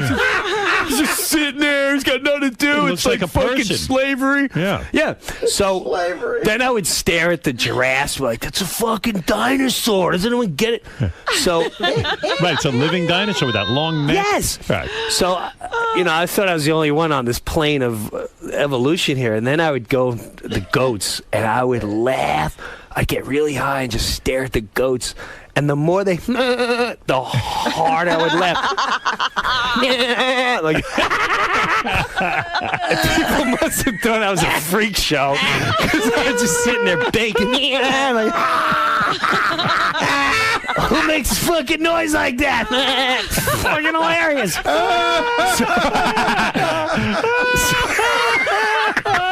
So when I went to That's perfect. When I went to exactly like a goat. Right. So when I went to SNL, Did you do that for the audition? No. He didn't even know it was a bit. He thought he was onto evolution. Right. Would you ever get thrown out of the zoo? I think it was the Tennessee, Knoxville, Tennessee, asked me, like, you're making people uneasy. Wait, I stood there for like an hour and a half. You would do that on the road? You would no. Oh, yeah, You would yeah. stare, I'd get high. Yeah, but you would stare at the animal For an hour and a half. and do impressions of him because you were commuting. Were you It was trying to talk to him? Yes. Yeah. So I would stand there, and the one you time became proficient at it that Yes. maybe you were even communicating Maybe with him. you were talking goat. Yes. So I would stand there, and there was always an older one. Like, fucking, so he couldn't even stand it. So when I would sit there and I go, if I can get the old one and go, talking to them, man. Talking to the animal. So how do you incorporate that into a television So sketch? here's what I did with SNL. I went in there and I pitched, and this is what I said. I said, I want to do a character that, for some bizarre reason, he has Tourette's. But it's sort of like Teen Wolf. Whenever he talks, so that comes out, and they're just staring at me. Yeah, because it sounds crazy. They're all like, "What? Who gets this?" Instead of a werewolf, he turns into a goat? Yes. So, but my hook was whenever he get nervous, right, and whenever he drink, more of the goat would come out. Right. So to me, he'd go to the original sketch Like was Jekyll and Hyde. Yes, the original sketch was he goes to a party, a regular guy, and throughout the night, once in a while, he's like, "Yeah, I'm from Long Island," and like, what the fuck is wrong with this guy? And then as he drank, he's like, "Hey, let's sing," and like, "Start spreading the I'm leaving," and people are like, "What the?" I had no ending. Did you know if there was no ending? I just went. I know this is funny. Of anyone that you knew that did a goat sound when they had No, not at all. It does sound like it, though. You pitched this thing, which is brilliant, but yet who would even? How do you get it on television? Because did they finally see that? A couple weeks later, this guy.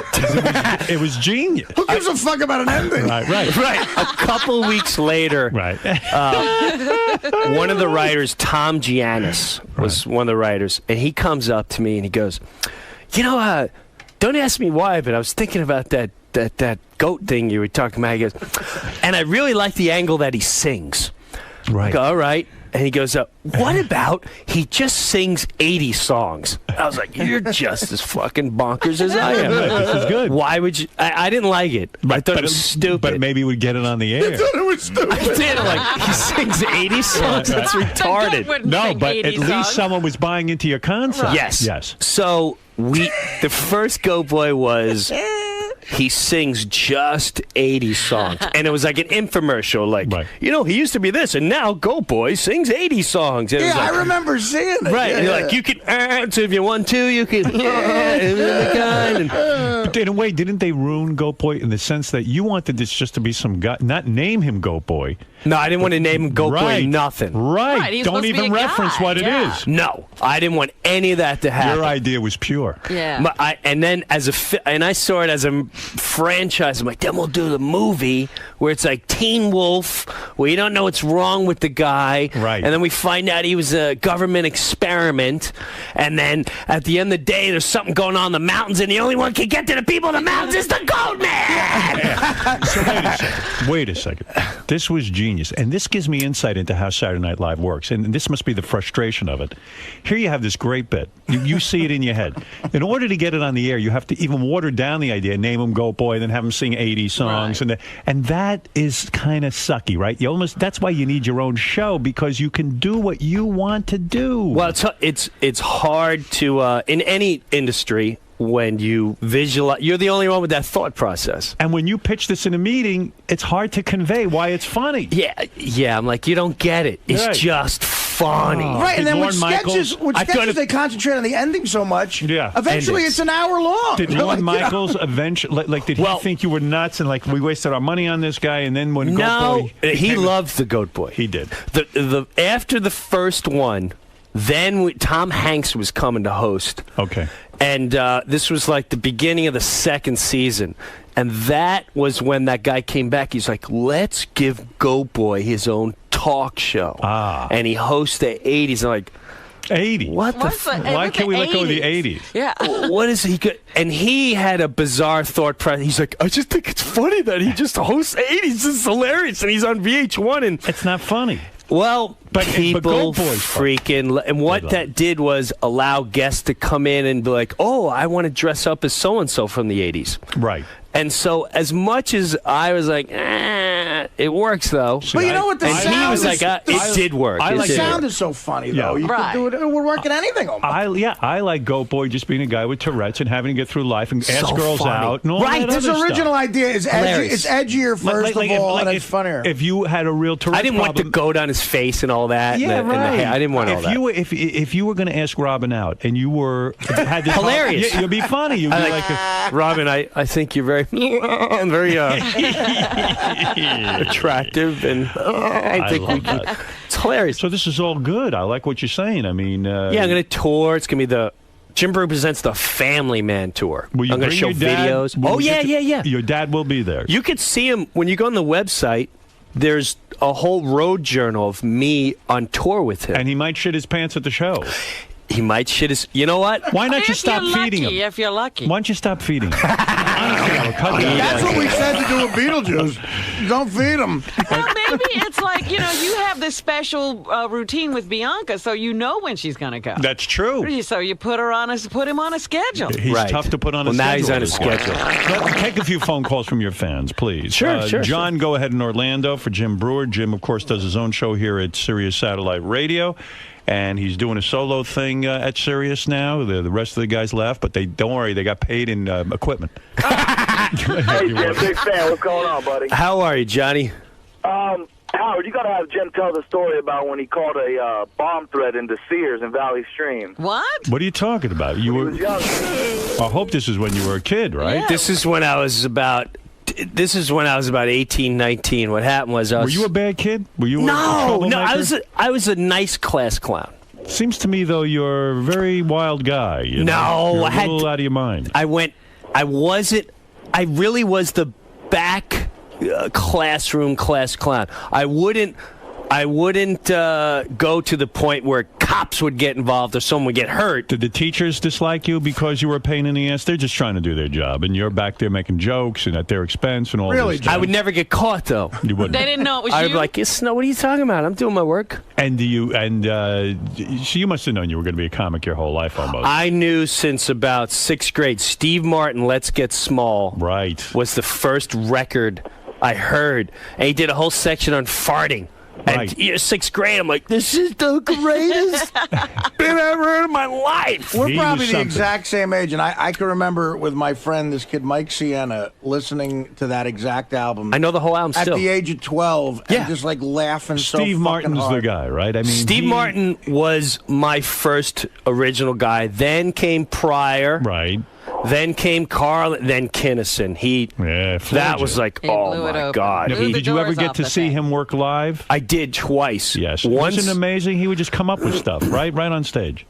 When I saw him in Tampa, Carl LeBove was opening for him. Right. And I have to say, Carl left when he first came out, little bald guy, I went, oh, this guy's going to take an ass whooping. Right. It was like seeing Metallica at the time. Like, ladies and gentlemen, from Disney. Oh, no, don't do this guy. And he killed. He left with a standing O. Right. I went, I don't think Sam's going to be able to follow this.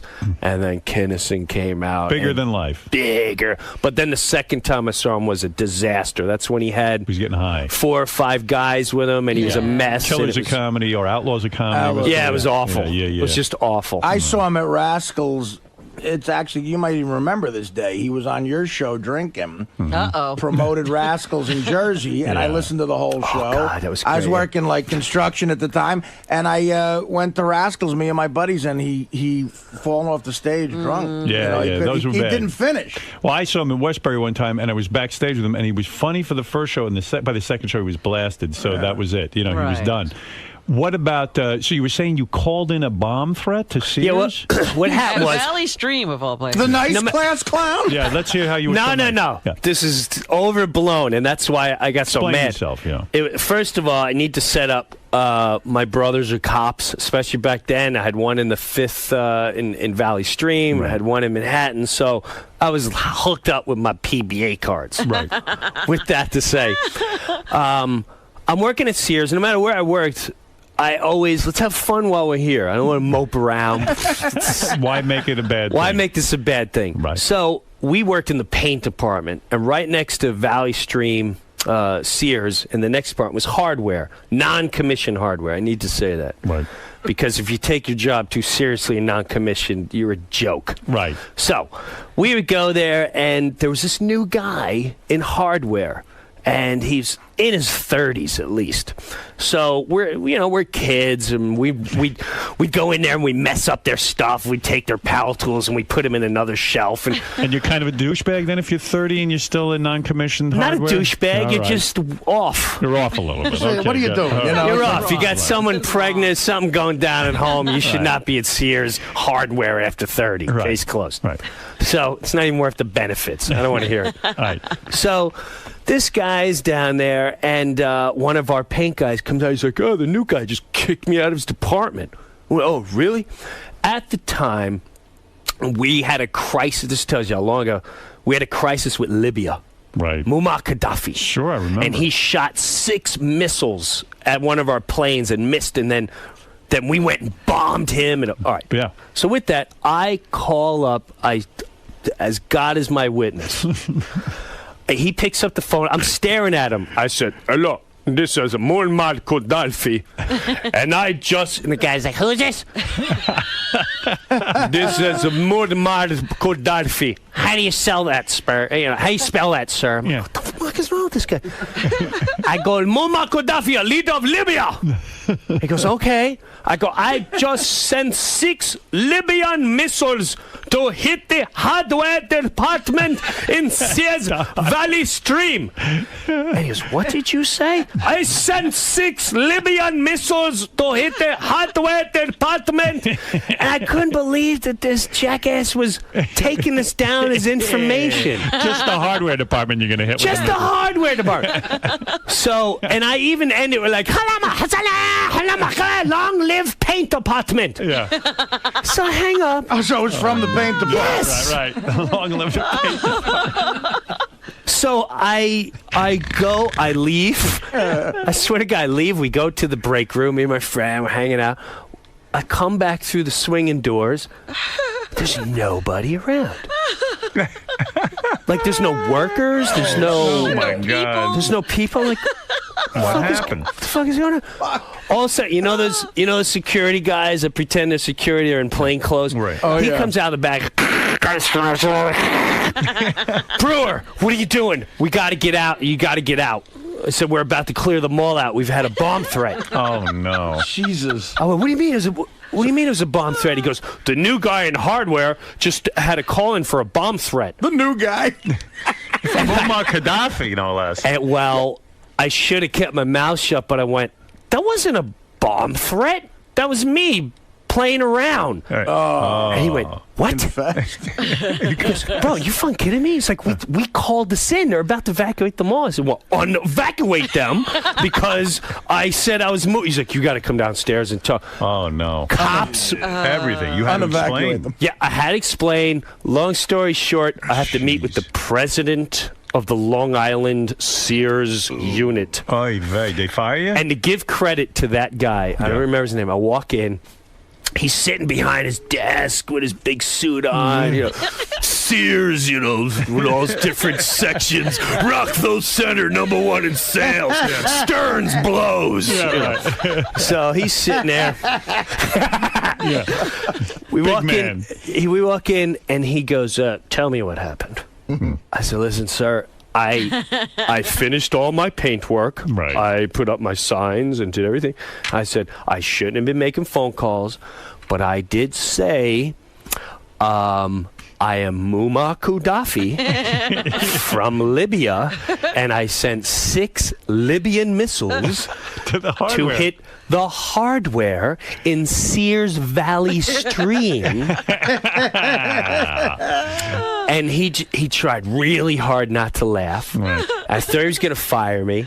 And he goes, why don't you spend more time off the phone? And I said, why didn't you spend more time not hiring dummies like that? And we both cracked up, and it was over. Wow. That was the whole Look at you. Wow. You got out. Bomb thing. You see? Absolutely. Oh, my God. The new guy in hardware says Muammar Gaddafi's in the paint department. You know, if this happened now, you'd probably be you'd be waterboarded at Gitmo. I'd be in bad trouble right now. I didn't even know where you were. Right. This is Osama bin Laden.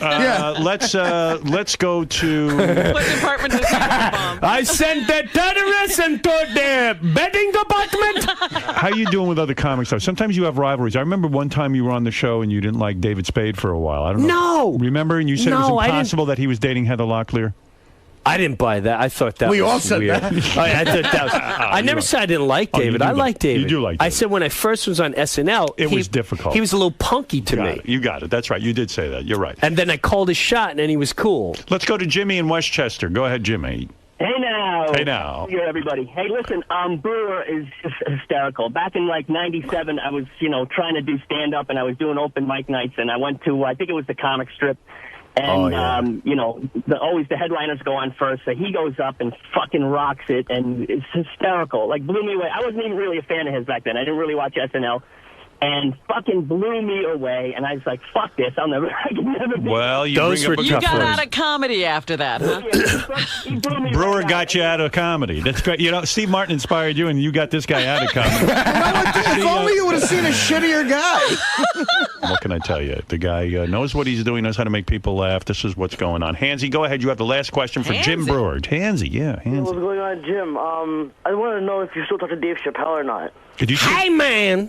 I ain't talked to Brewdog in a long time, motherfucker. I put him in the movie Half-Baked because he looked fucked up. Supposedly Chappelle's in New York City, but honestly, no. I haven't talked to him a good... What's going on with Chappelle? Do we I have know? no He clue. doesn't contact old friends anymore. We were friends with him. He doesn't contact us even. I haven't talked to him 2 years. At first I was a little... a little hurt. I was like, I thought I was a true friend, but, I can understand. Everyone's got to go through. Maybe he's going through some kind of mental thing. I don't know. I would talk to him too about like focus on your kids, your family, stay home. Hollywood.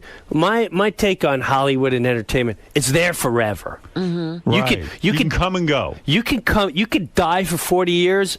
As long as someone can make money off you, right? Why don't you do some more movies? I mean, you're so fucking fun. Well, this is why I want. This is what I want to do now. I'm telling you, I want to go into family films and TV and all that. Somebody's going to hear this appearance and put you in a film. I'm telling you. You're too funny. I'll give you 10%. You're fucking right, you will. All right, listen. Jimmy Brewer is the man. Writing. You know what, I know it. Let's. We got the verbal agreement. Robert, go ahead. You're on the air.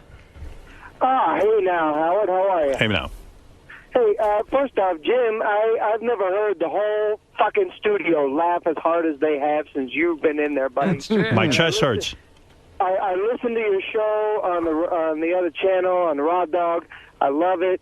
I just wanted to say thanks a lot. I wanted to say that whenever you guys get like Gas and Corielli in the studio and you do those movie impressions. He's good. You do movie impressions he likes. Oh, he likes Pesci, of course, right? Hey, listen, Joe Pesci. I like all of it. When those guys start reading different He likes it, but he doesn't want to hear you do it right now. Hey, yo, been doing Tracy Morgan? I almost won an Emmy and all that. How funny was Tracy Morgan? Did you see him at the Golden Globes? I've known Tracy since like 1990. Wow, and he's out of his mind. He's by far, and I told Lorne Michaels this. Lorne said, "What do you think of Tracy?" I said, by far, he's the funniest, rawest human being I think I've ever seen my whole life. He was funny at the Golden Globes, too. I mean, the guy's, he comes on here. But that was naturally him. Yeah. When you saw him on the Go, when he's just himself. Is he funny? Hilarious. Or is he just naturally? He's just funny. Hilarious. Yeah, no, and I mean, he knows he's being funny, too. He knows he's being funny. But it took him so long to realize. Did they waste him on Saturday Night Live? I never felt they used him properly. At the end, he got used a lot. At the end, he got used, but he used to do this. He would get frustrated because me and him shared the room. Right. He'd be like, "Yo, Jim, I'm frustrated. They always write this stupid Uncle Tom shit." And I said, "Listen, I ain't making fun of no Al Sharpton." So he used to do this funny thing. Whenever Lorne Michaels would leave the place, right, he would go, "Yo, Jim, sometimes I just want to go up to Lorne and be like, 'Yo, I've been talking to your driver. I know where you live.'" Oh, my God. That's hilarious. Yeah. I go, "You should do a whole series, like little minute sketches of like going in the elevator with him. Right. And just an uncomfortable moment between you and Lorne, like, how's it going on 32 court? Yeah. You know, I seen you walking your dog yesterday." Always make him uncomfortable. Would they never do anything like a candid camera sort of thing where Tracy could have actually gone up and done that weird shit to Lawrence? Oh, I'm sure they could have. That would have been funny. Hilarious. You would have got Tracy getting fired on tape. Right. No, it would have been hilarious. I think he still didn't have the confidence enough to do something like that. I still think back to the bit you did when the actual Joe Pesci and Robert De Niro came on. That had to be the highlight of your career, right? On Saturday Night Live. It was by far the highlight. You ever hear from Pesci? No. Nothing. Someone told me he's dating Angie Everhart now. Well, I don't think that's still going on. It's not? They ended it? No, that's not good. I ain't got time for that fucking board. You don't? Why not? I ain't got time. I like golfing. I like doing stuff like that. But she's a good-looking woman. Hey, listen. Don't worry about me and good-looking broads. You can get tons I get of who them? the fuck I want. Yeah? Snap my finger, throw some cash. Yeah. You can I get show into them it. Goodfellas. Show's over. If you show a girl Goodfellas, right away they want to have sex with you. Absolutely. And you give it to them hard and Did you fast? see Casino? I saw it. Of course. Come on. You were terrific at I was it. an animal. And I Fucking gotta- animal. When you bang a I broad... supported De Niro the whole time. Sharon Stone couldn't get off my fucking noggin. My noggin. All right, listen. You're the best. You know that. No, thank you guys for your tremendous support. We love having you on anytime you want. I mean, I didn't even know what the hell you were doing. I thought you were just doing your show. I didn't know you were going through contract. We're going to try to support you until you get And you half guys an are hour like on the- just Sundays. And you guys are like the FBI. I could be like in a coffee shop and like, on Howard the other day, he didn't know you were off the air. Getting a bagel, people stopping me like, "Why didn't you tell Howard you're off the air?" I'm like, tell me. I didn't know, You're man. supposed to report to me. I'm going to from now on. It's like, I should have 10%. called him. It's I pretty should have obvious. fucking called him. What the Yeah, what's fuck the am I- matter with you? Dude, I'm busy fucking touring with Metallica right now. I does you did Lars. He does No Lars. one does Lars. Dude, let me tell you something. This great fucking tour. We've got this whole laser light show. And How are you and James Hetfield going? James, he's got his family thing, and that's all cool, but it's not fucking rock. You're the only real rocker there. Yeah, dude. Like, I remember this one time when I was hanging out with Brew, and he got upset because I fucking... You won't use keyboards in your music, right? You're a purist that way, aren't you? Dude, I don't like keyboards. Cliff would have never enjoyed that, and I think it's totally against what we do. I mean, if we want to become Eminem, that's fine. See, What is that accent? Like, where is he? Danish. Holland or something. Danish. Yeah. You'll never go back to working at Sears, right? You're done with No. that. I hope so. Done with you're, paint. you're done with paint. You were good. I at hope it. so. Right. Sears was clearly a misunderstanding. Check out Jim's website at Jim Brewer, ArtieUER.com. Jim, thanks for coming. Thank you. Kidding me? Thank you, guys. I mean, it's an honor. It's an honor to have you. It was our It's an honor to be here. All right, we'll be back right after these words. Jim, how'd it go, man? That was fun. That was a lot of fun. Dude, it sounds like things are going pretty well for you. You got a new schedule. Going back on the road. Schedule, little tour, going back on the road, getting some family entertainment. Dude, next time you got to bring your dad. I'm definitely bringing my dad. Right before I go on tour, without a doubt, I'm bringing my dad. Howard would love my dad.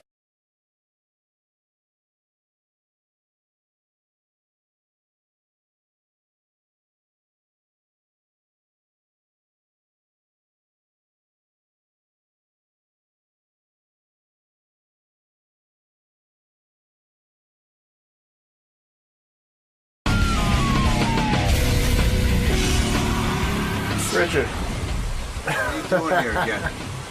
Thought I had you whacked. How you doing, man? You don't give a shit. I do. No, admit to me that you don't. I've been really. Give a shit about what? That you don't really care how I'm doing. I do.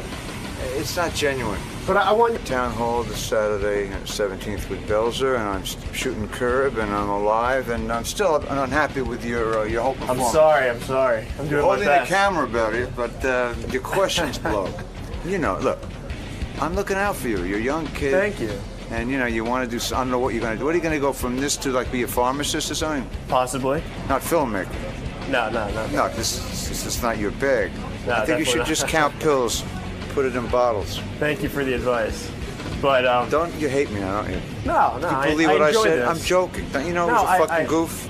I think you're brilliant. I've seen your things cut together. They're unbelievable. It's like... Thank you. It's like, I don't know, it's like you're starting a new kind of cinema. With the Howard Stern Show. So, Richard. Yeah. You excited to be back? It's been a while. You doing this again? Again, one more time. Why, did you blow it the first time? No, we always do too. All right, just be quiet for a second, because I'm going to fucking snap.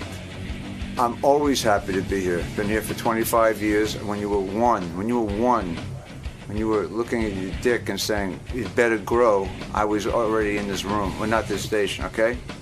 Love the guys. It's a circus in there. Artie, I should have a lot of fun with Artie. Yeah, what are you gonna talk to him about? He's a mess, isn't he? Is he a mess? He's a drug addict like me. All drug addicts are a mess. You know, I just have 15 years sober. You have some advice for him? Huh? You have advice for him? Advice for anyone. Doesn't have to be a star like him. But if he asks me, I'll tell him. I think it's pretty astounding what the guys, you know, everyone, it's like a microcosm of the world what people are telling him to do. But he knows what to do. No one can fucking tell him what to do. He wants to have a better life, he'll clean up. If not, you know, we fucking work on our eulogies. That's where it's at. Because, you know, he's getting coddled by a lot of people. You know, I told him he's a funny motherfucker. He's really funny. And he can go on stage and have a great life and make a lot of bread and have a great life. And but if he goes down this road that he's going down, seemingly, it'll end. Hopefully, you can talk some sense into him. I can't. I mean, just professionals who can do that. I've already told him what I thought. You know, he's just a big bullshit artist. Like, you know, I'm a bullshit. The only difference between me and him is that I'm not using and drinking. But we're addicts. We're fucking nutcases. And I'll die an addict, even if I don't drink or use again. And you know, he knows the deal. He's just playing around. He's in denial. You know, I just hope he doesn't bottom under the grass. That's all. I mean it. Love the guy. Do you have enough of this fucking soap opera? I've had enough. You had enough. I have a gun. I'm going to shoot you right in your fucking head if you don't turn that off. Many people know Richard Lewis as a comedian. What they don't know is, because they didn't read his book, but I did, many years ago, he hit rock bottom when he was addicted horribly to champagne and fell asleep at a movie premiere. What? That was his bottom? That was his rock bottom, screening. And he hasn't had a drink since. Wow. And he recently was helping Artie. You know, he doesn't even know Artie. He reached out. I've actually read his book. Yeah, Richard Lewis is a good man. He's a good guy. And I'll prove to you why he's a good guy. But like I said, he hit rock bottom years ago when he fell asleep at a movie premiere when he was addicted to champagne. He loves it when you belittle him. I read his It was crystal meth, by the way. Crystal meth. He told me the drug. Richard, you were horribly addicted. It's like Artie on Jeopardy. I'll take crystal meth for 100,000. Let's get ready to rumble. Happy birthday. I don't know if Happy birthday. I don't know if you know this, Hi, Richard. Rob. Because of you, Artie had extensive fake therapy with a guy you recommended. I've been keeping up with it. You know, somebody told me a great story. What a shock. Here's just to bring you up to date. Richard Lewis, who was here the last time. Big shock. Oh, I'm shocked that you lied. Yeah. Richard Lewis was here the last time, and he was describing his own battle with alcohol addiction. Like I said, he hit rock bottom when he fell asleep at a movie premiere. And he was in, well, he blacked out. No. He blacked out, yeah. Hey, what about going out with a woman who I know now for 4 months and not remembering anything about it? That's a little more than champagne. I know you want to keep going with the champagne shit, fine, Howard, but no, it's you crazy. were addicted to champagne, am I correct? No, I was addicted to every drug except I didn't do any heroin or hallucinogens. His book is crazy. It's good, but I read the whole thing, me and my sister, and we were comparing notes. It's a compelling book. He was out of control. I know. He fell asleep at a movie premiere. I read it. Well, so he listen, drank a whole bottle of champagne. he drank a whole bottle of champagne. It was completely insane. I wish that's all it was. Most Jews don't drink like that. Now, most Jews have 1-2 drinks a year. That's so not true. I buried a lot of drunk Jews. I want to tell this story because it's about you as a good Samaritan. Richard really didn't know Artie, and Richard came on the show, and he had his own battles with drugs, and he called Artie off the air, and he recommended a therapist. Now, was this after the roast, missing the roast? Was that what did it, or this was before? That was before. This was before. No. It was after. It was after. Okay, all right. Can I just say one thing? Because does this have anything to do with me at Town Hall this Saturday with Belgium? Don't worry, you'll get your plug. He didn't Don't ruin your appearance. That was a joke. Don't ruin your appearance. That was a birthday gift for you. It's stupid fucking come on, joke. That wasn't even a joke. That was hard. You couldn't even classify that a joke. It's not even constructive. You're right. Right. Now listen. I should say he not only called me. I mean, anyone who talks to me about stand-up for longer than 10 minutes knows that he is a big influence on me, Richard. I loved his first special. I always I taped Letterman. Let me tell and the he story. called me in for an hour. Was very sweet to me, but what's great about it, I mean, he really was nice and but what's great about it, Artie, is Richard doesn't even know this. What? So he gave you the name of the therapist, and you came in and you told us you were seeing this therapist. Meanwhile, you'd only seen him once. No, a couple of times. I saw him even like 4 times. Jason and Will, who got married, said, "Do you realize Artie blamed the fake therapy for not coming to the wedding. Their weddings. He used it very well. Because Artie, Artie would go up to them and he said, "My therapist says, my therapist. Wait, listen to this. My therapist says."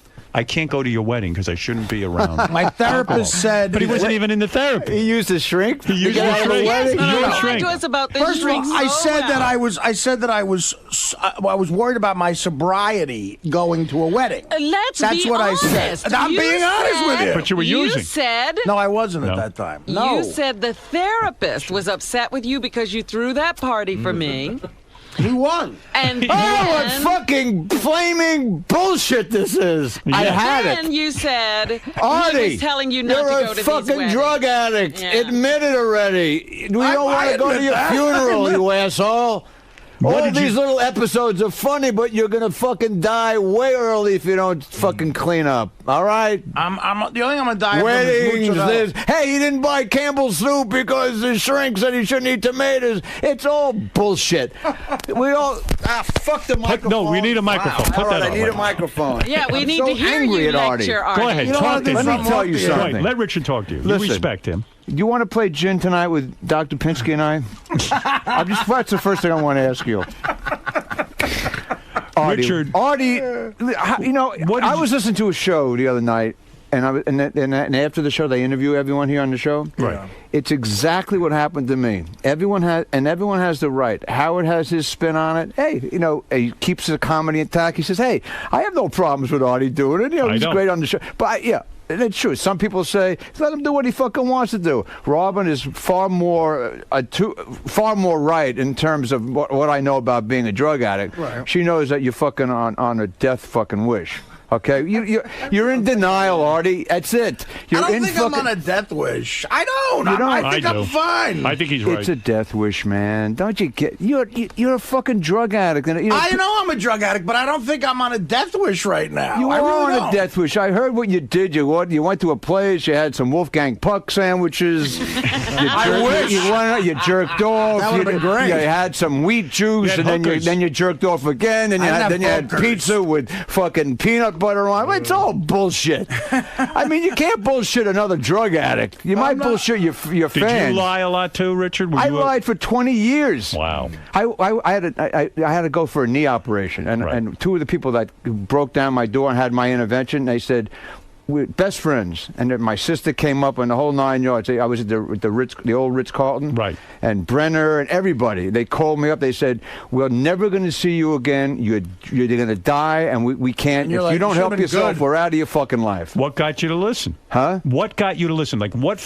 how do you get through to an Artie? I mean, well, what got me? I was speaking to Robin before. I said, what got me to listen? I did write about this. I was holed up in my house. I was totally depressed.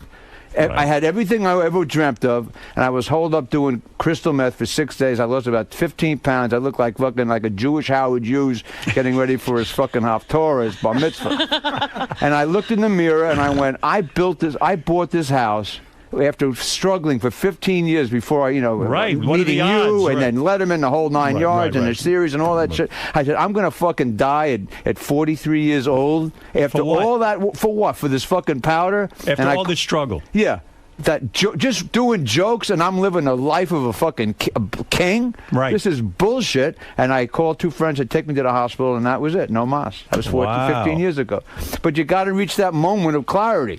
He hasn't had the moment, you're saying. No, in fact, there's Lawford just wrote a book, Moments of Clarity, and I recommend it to Artie. It has about 35 drug addicts and when it happened to each of these people. When you called Artie, you must have gotten through to him on some level because he did, in fact, go see your therapist. He didn't continue. Did he really? I don't know. My therapist would never say anything about it. Of course I saw him. One time, right? No. I saw the guy 4 times. Oh, you did? Without question. Right.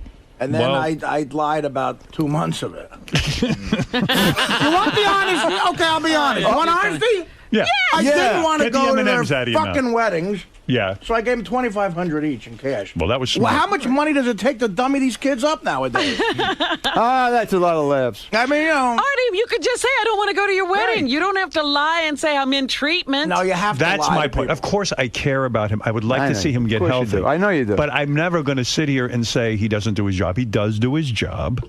He does. He does his job. You're right. That's a funny spin on it. But no, it's not a funny spin. I'm telling you, Artie doesn't do anything in terms of his job that I feel is, detrimental. In other words, for the most part, he's here. We have an arrangement where he does have time off and things if he needs it. And he is... It used to be for work. Now it's for drugs. Right. And he's only taken like 18 Whatever days I off choose to do. in like 8 years. So it's not so terrible. Yeah. And he has done his job. I can't tell him he's not doing his job if he's doing it. Richard, I brought this up yesterday. Right. There's no guarantee that Artie losing this gig is his bottom.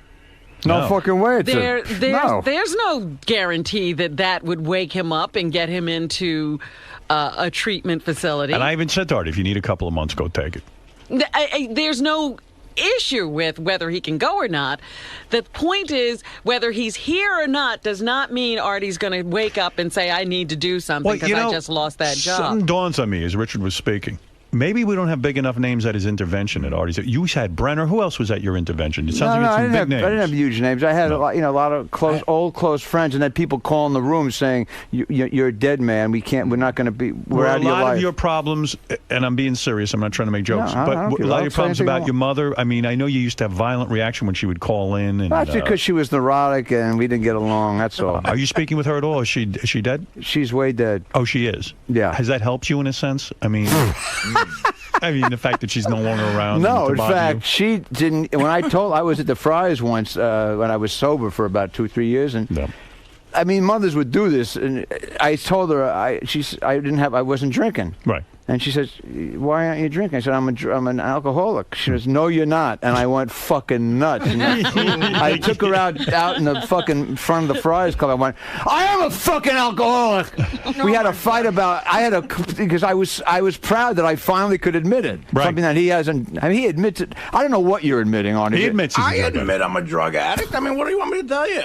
Well, the bottom is this: if you get hammered one day and you walk out of here, you know, and you do little quips when you walk out. You're very funny, ha ha. And you get hit by a fucking milk truck, and then on the news, Artie You Lang. think I'm getting loaded Let me at work? fucking finish. I'm not huddled up in my room doing crystal meth. You lose both your legs. And then you come in, you'll be peg-leg drunk Artie. All right, you want that? Will that be a bottom? No. Then you go out, you do your little quip, and you walk out with your fucking peg legs. You're an expert. And then Richard. you get hit by a dairy truck the next day, and you lose your fucking right arm. So now you just got one arm left, and a wooden dick, and two wooden legs. Is that going to be enough? In other words, you're saying, are you waiting for rock bottom?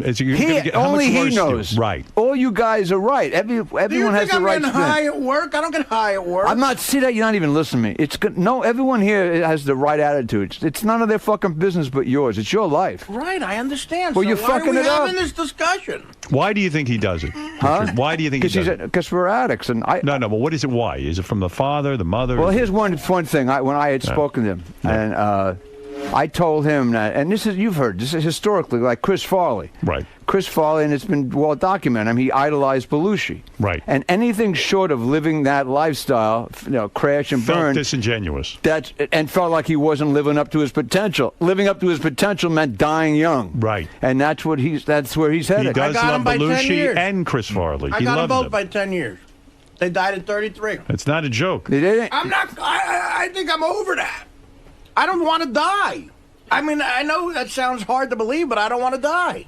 Chomp, chomp, chomp. What are you eating right now? What are you eating as you say that? Yeah. Peanut M&M. Peanut M&M. All right. Yeah, M&M is filled with fucking, crystal meth? Yeah. You got crystal meth. You got them in Durango, Mexico. Did you read my book, Too Fat to Fish? I started to read it, but then I got it's great. It's depressing. And how it's funny. How it's all great. But then I stopped because I said, you know what? I'm reading a dead man's book. Oh. Whoa. Wow. Well, that's Listen, a real dose of reality. there are a lot of guys listening to this show right now who are addicts, all right? And they're saying, fuck him to me. Fuck Lewis. You know what? I don't tell anyone what not to drink or not do drugs. I'd say I couldn't do it. Do you still think about let me tell you what I told Howard. I told Artie. I said, hey, man.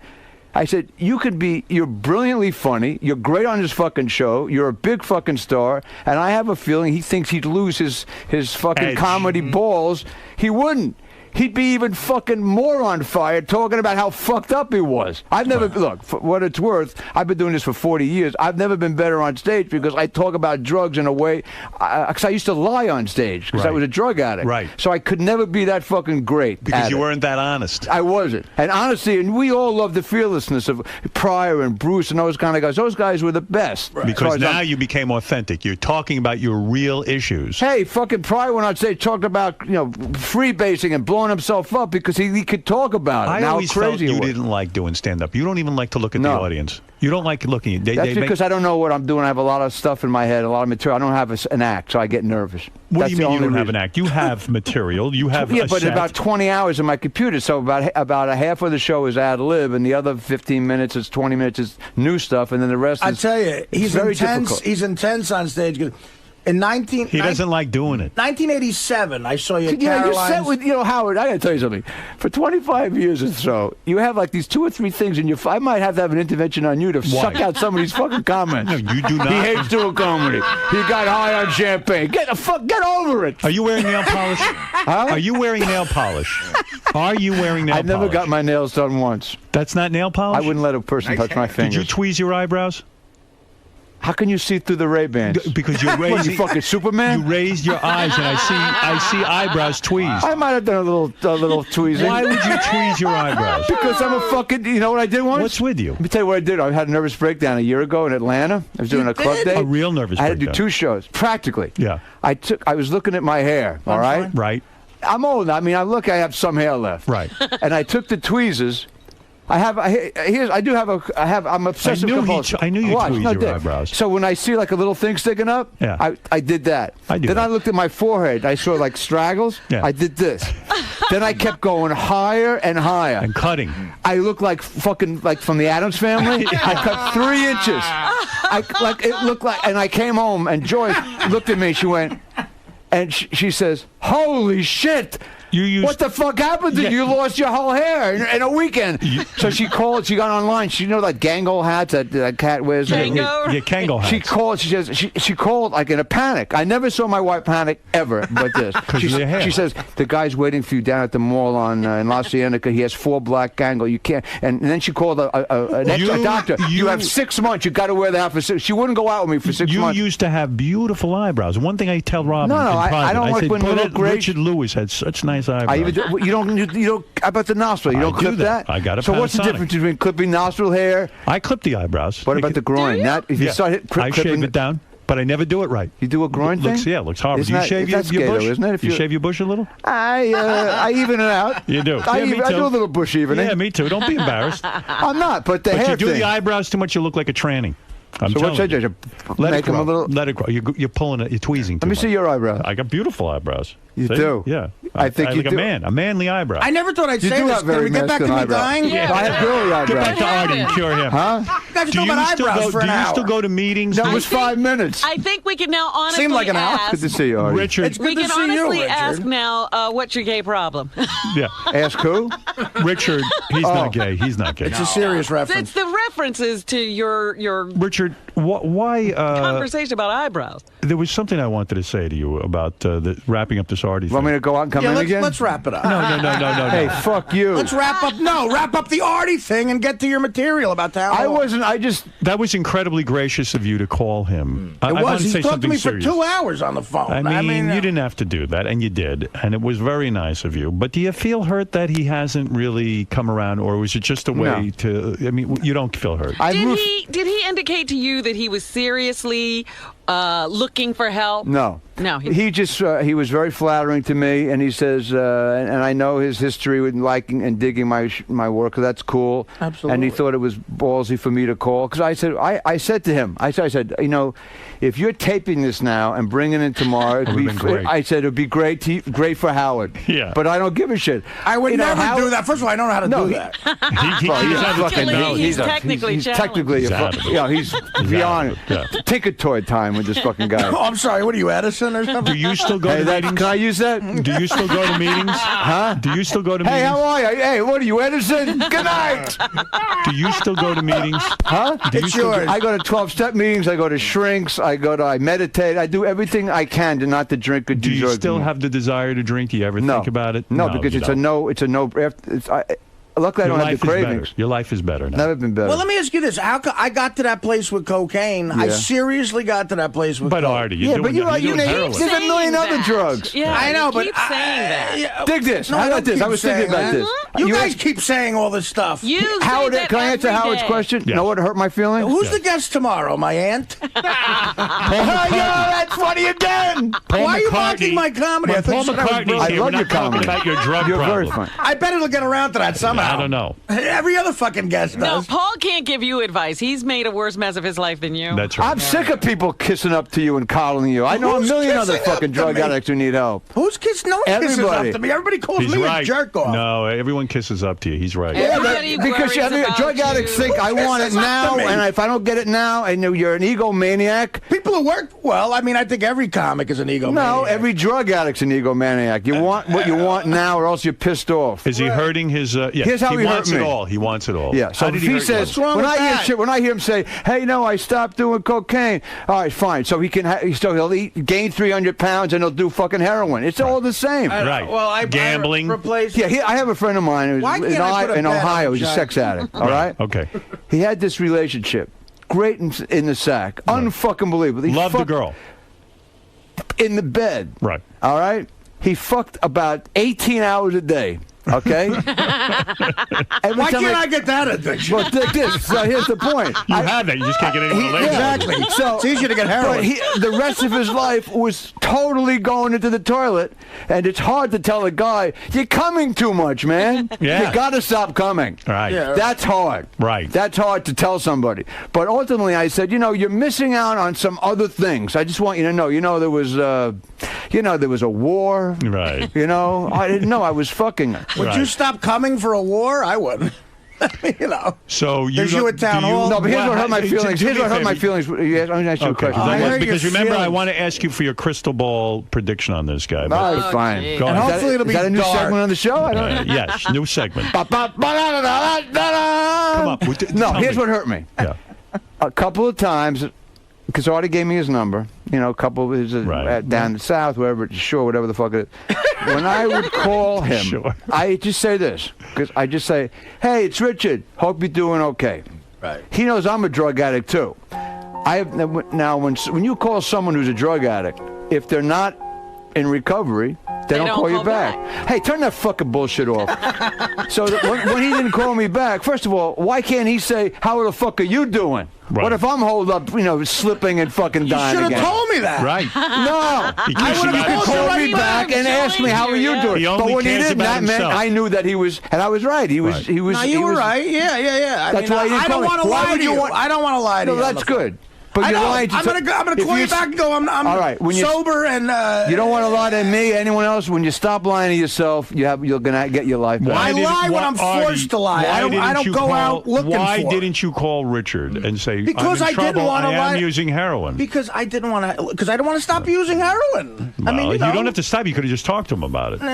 But I don't want to disappoint him. I am appointing Richard your go-to guy. I want you reporting. Richard's your sponsor? That's right. All right, then I got to make a deal with Sirius. He's gonna be in Milwaukee. I'm going to be in Phoenix. You're going to call each other? You're going to call each other. He works too much. Celebrity sponsor. All right. Look, this guy right here, Richard Lewis, is a top comic. He's reached the top of his game. You know him from Letterman. You know him from this show. You know him from Larry David uses him. Curb Your Enthusiasm. He's had his own movies. Somebody told me you will not announce the name of a club that serves alcohol if you perform there. Are you crazy? That's every club. Is that true? That's my guys just told me that. You guys also had me performing Thursday, where I'll be hopefully having intercourse with my wife Thursday night. How's that going with the wife?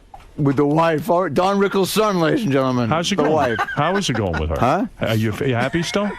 You were a sex addict. I'm not a happy person by nature, So I could have I have the best fucking wife I could ever dream of having. Right. But I annoy the shit out of her. Are you I surprised? get into funks. Are you surprised that she's still with you? Well, I can read your fucking mind. I know exactly what you're going to ask me. I'm almost scared. It's Why? like a series. You don't know what I'm going to ask you. I almost do every time. What am I going to ask you next? Huh? Where am I going with this? You're going to ask her what she thinks about me tweezing my eyebrows. No, I don't care about that. I'm saying, why would this woman live with me? Yeah, if you're that big a pain in the ass, what does she love about you? Is there anything to love about you? I'm funny. I'm a decent guy, and I'm pretty good in bed. Yeah? Yeah. I don't believe that. Do you know you're pretty good in bed? How do you know that? Yeah, I have letters. I have letters and referrals. A recommendation. Yeah, no. Before I married her, I had letters from about 8 women. What are you doing Thursday night? Are you doing something at Town Hall? Are you doing a salute to Hillary Clinton? Fuck this Thursday thing. Are you doing a salute to Hillary Clinton? I don't even with know Bon who's Jovi? on the bill this week, except I'm there Saturday night. Just came in town. I'm jet lagged. You're there Saturday night. Hillary Clinton's doing stand-up? No. I'm just confused by your schedule. Saturday night, the 17th. Belzer night, 8 o'clock, Town Hall. That sounds like a fun night. It's a great venue. Who goes on first, Belzer? Belzer, yeah, with his band. You're the headliner. No, we're co-headlining, but he. What do you mean with his band? The Belzonics. What is that about? I don't want to hear him sing. The band's great. He does it. He's like a rock and roll singer. I don't know. I don't know. He's funny as shit. He's a legend, but he brings a band with him. Does he do his Mick Jagger impression? I have no idea. I don't watch anybody anymore. I come there 5 minutes before I go on. The band annoys you, doesn't it? No, I tease him about it. Right.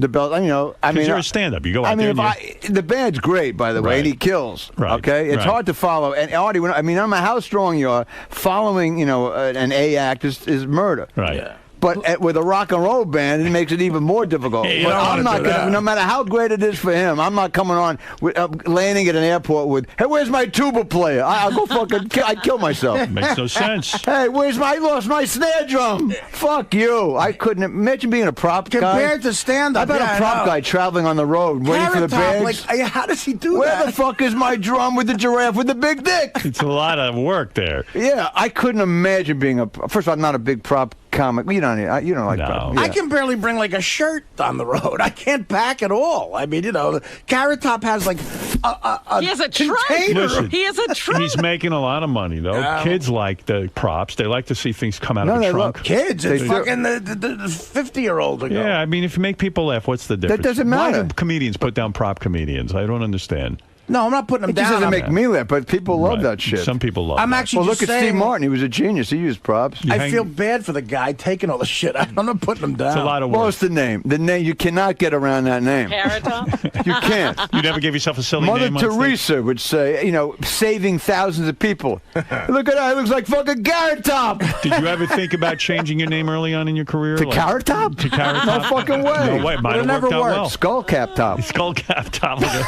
The Jewish Carrot Top. Can I ask you something, Howard? Because I know you're into health shit, and when I heard that Lang took that colonic where they three of them. Now a lot of famous actresses back in the 40s did it every day. I think Betty Davis took one every Robin day. does it every week. Joan Crawford. That's what They don't suggest every day. Robin does it all the time. Is it a rush? Does it feel good?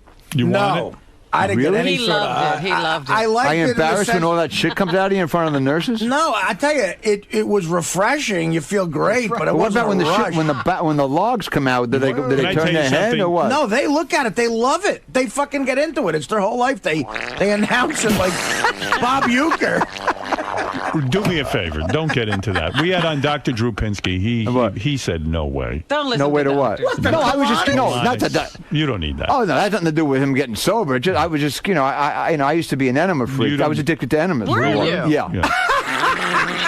Listen to him. The Fleet's enema with the picture of the beautiful nurse. Why were you? And when it addicted to came What with was the olive thought? oil, with the orange tip had olive oil, and it came on the side with a little crouton. Well, how does a man packet. get addicted to that? How did you like doing it? I did. Yeah. What was up with that? That was a little kid. Once I had a woman squirted in my butt. Wow. It was fucking This was great. a sex thing And then with I you? What did she charge you for that? She did that, huh? That's so There was disgusting. no hook. I don't need hookers. That's gross. Huh? That's gross. But not my wife. This is back when I was high. You get scatological like that with Did she watch you move your bowels when you did that? No, I had to run it because it comes right out. I didn't want to fucking move on my bedspread. It was a lot of money. That's unbelievable. Well, why not? It feels good. Don't do it anymore. I don't. I haven't. Yeah, But I used to go to like drugstores when I had if I was doing a gig for 6 days. I'd walk around with the cart, get my sodas and shit. Let's say if I was still drinking bottles of wine and about 30 enemas. Wow. And I had Was it sexual in a sense? No, I didn't always use it. But woman. no, it was like I'm dysmorphic because I used to be chubby. Is Robin right that a woman would administer the enema to you? Was it a sexual thing? I just related. I had some memories of back in the day when I was loaded, And going would she down. watch you evacuate? No, that I wasn't into. But having a stick it in the ass and squirt the water was a trip. How about Larry David? How's that job going, Larry David? Well, we're show? shooting. I'm shooting a lot more this month. You're close with him. You hang around with him. I know him since I'm 12. I don't hang around with anybody really. You don't It's hang just around Artie with and Steve I and Martin? Drew Pinsky. You don't. You don't have any friends, male friends. It's just a woman. Mainly a guy named. A lot of friends, and I come here and I buy artwork from a guy named Carl Totolo. I have about 40 of his paintings. And He's you like have a a mentor friendship of with mine. him? He's a best friend. Yeah, and you'll go to dinner. New He's York a artist. mentor? How does he mentor I met him you? at TITOLO, by the way. New Year's, and you can find him. He's a genius. I've never saw any art like this in my life. I met him 25 years ago. His paintings are sort of how we riff. You talking to Letterman anymore, or is he completely blown Yeah, no, you I'm off? doing all the shows. You're doing all the shows. Yeah, there's not doing one Leno show I don't too. When I want to, yeah, I guess. Yeah, you'll do those shows. I don't. Some shows are more fun than others. Right. You know? I understand. You like Letterman, I had a great time the last couple of times on Ferguson because he doesn't use any notes. He Right. just lets you ad lib. I dig that. I think it's funny, man. Who needs notes? What No, is with they all do. the They, notes? they pay people. You know this. I don't know how. Pre-screen. I don't know how. When you go on, they say, I say, if you ask me, I once told, because I've done Conan a lot. We've had talks about Conan. I've had fun on that show. Right. And Frank Smiley, I know forever. Right. So I once was in the middle of like a long, 5 weeks of concerts. I'd done at least 2 hours of new material, and I knew what was working and what wasn't. And Frank knows how, he used to torture me. Right. He'd call me. And he says, "What do you want? What are you gonna do tomorrow?" I said, "What are you talking about?" It's like, I said, "I'm not telling you what I'm gonna fucking do. Right. I don't know what I'm gonna do. I'm gonna ad lib." He said, "Well, give me some, some things." This is like years ago. Right. So I said, "Let me tell you something right now, Frank." And I love it. He's an old friend of mine. If you ask me one more time, I'm going to fucking kill you. I'm going to kill the staff. I went nuts. I snapped on the phone. So I came in, I told Conan, huh? No. I said, I've been doing this for 35 fucking... I don't ask me. Yeah, set me up. Yeah, I bought a fucking stapler. I can't work that way. But he was teasing me. So I went in to do Conan 2 days later, because it took a day to get... And I told Conan, I said, no more. I cannot answer any more questions. I don't... No shows ask me anymore. I'm a mental case. Right. They know I'll just snap. Right. And they haven't kept me off. I said, don't ask me. They said, well, we need areas. I said, okay, God, my dick, marriage, shirts, Kleenex. Well, a lot of times... Ask me anything. I can talk forever on anything, and trust me. A lot of times these guests come in, they have nothing to say. Hey, they have a soap opera star who's frozen. Right. They have to say, I ran into the president yesterday. You know, that's you need a pre-interview. Yeah, all right, but not us. All right, I mean, when you do Dave, he doesn't ask you what to talk about. Never. It's a joke. It's insulting. Listen, here's the. Take a few phone calls. Say hello to some people. Yeah, the people who you've set up some white supremacists to call me. No, I haven't set up anybody. Yeah, last time I always get set up. It's fun. I love it.